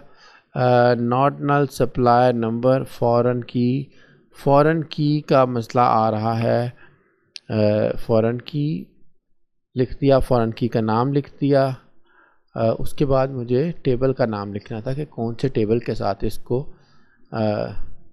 ये करना है, ठीक है।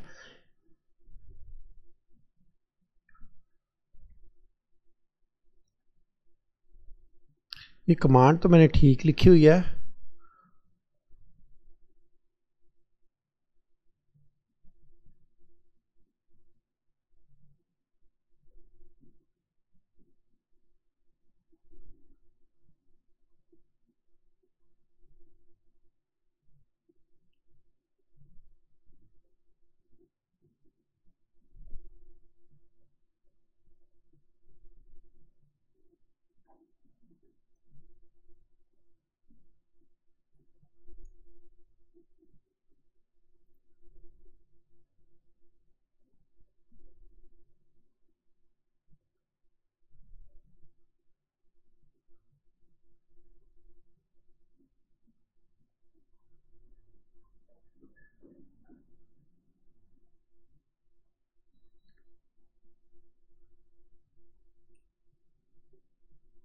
इस तरीके से लगाएंगे हम लोग, ठीक है। फॉरेन की ये करके ये मैंने क्रिएट किया, तो ये क्या कह रहा है, रेफरेंसेस टेबल यूनिक की, स्पेसिफाई एक्सप्लिसिटली द रेफरेंसेस, इसकी इस टेबल की यूनिक की मैंने बतानी है।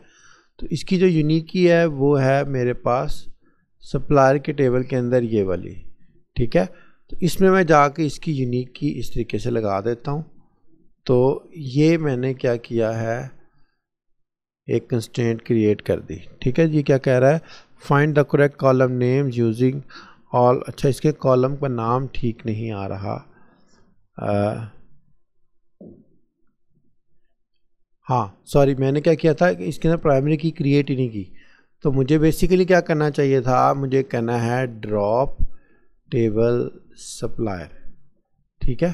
तो मैंने सप्लायर के टेबल को पहले ड्रॉप करता हूँ, देखिए मैं सप्लायर के टेबल को पहले मैंने कर दिया ड्रॉप। उसके बाद सप्लायर के टेबल के अंदर जब आपने फॉरेन की क्रिएट करनी है तो ये प्राइमरी की होनी चाहिए इधर लाजमी, फिर इसकी फॉरेन की क्रिएट हो सकती है, ये आपको जहन में रखना है, ठीक है। अब मैं इधर आया, इसमें आके जब मैंने किया तो ये सप्लायर का टेबल क्रिएट हो गया।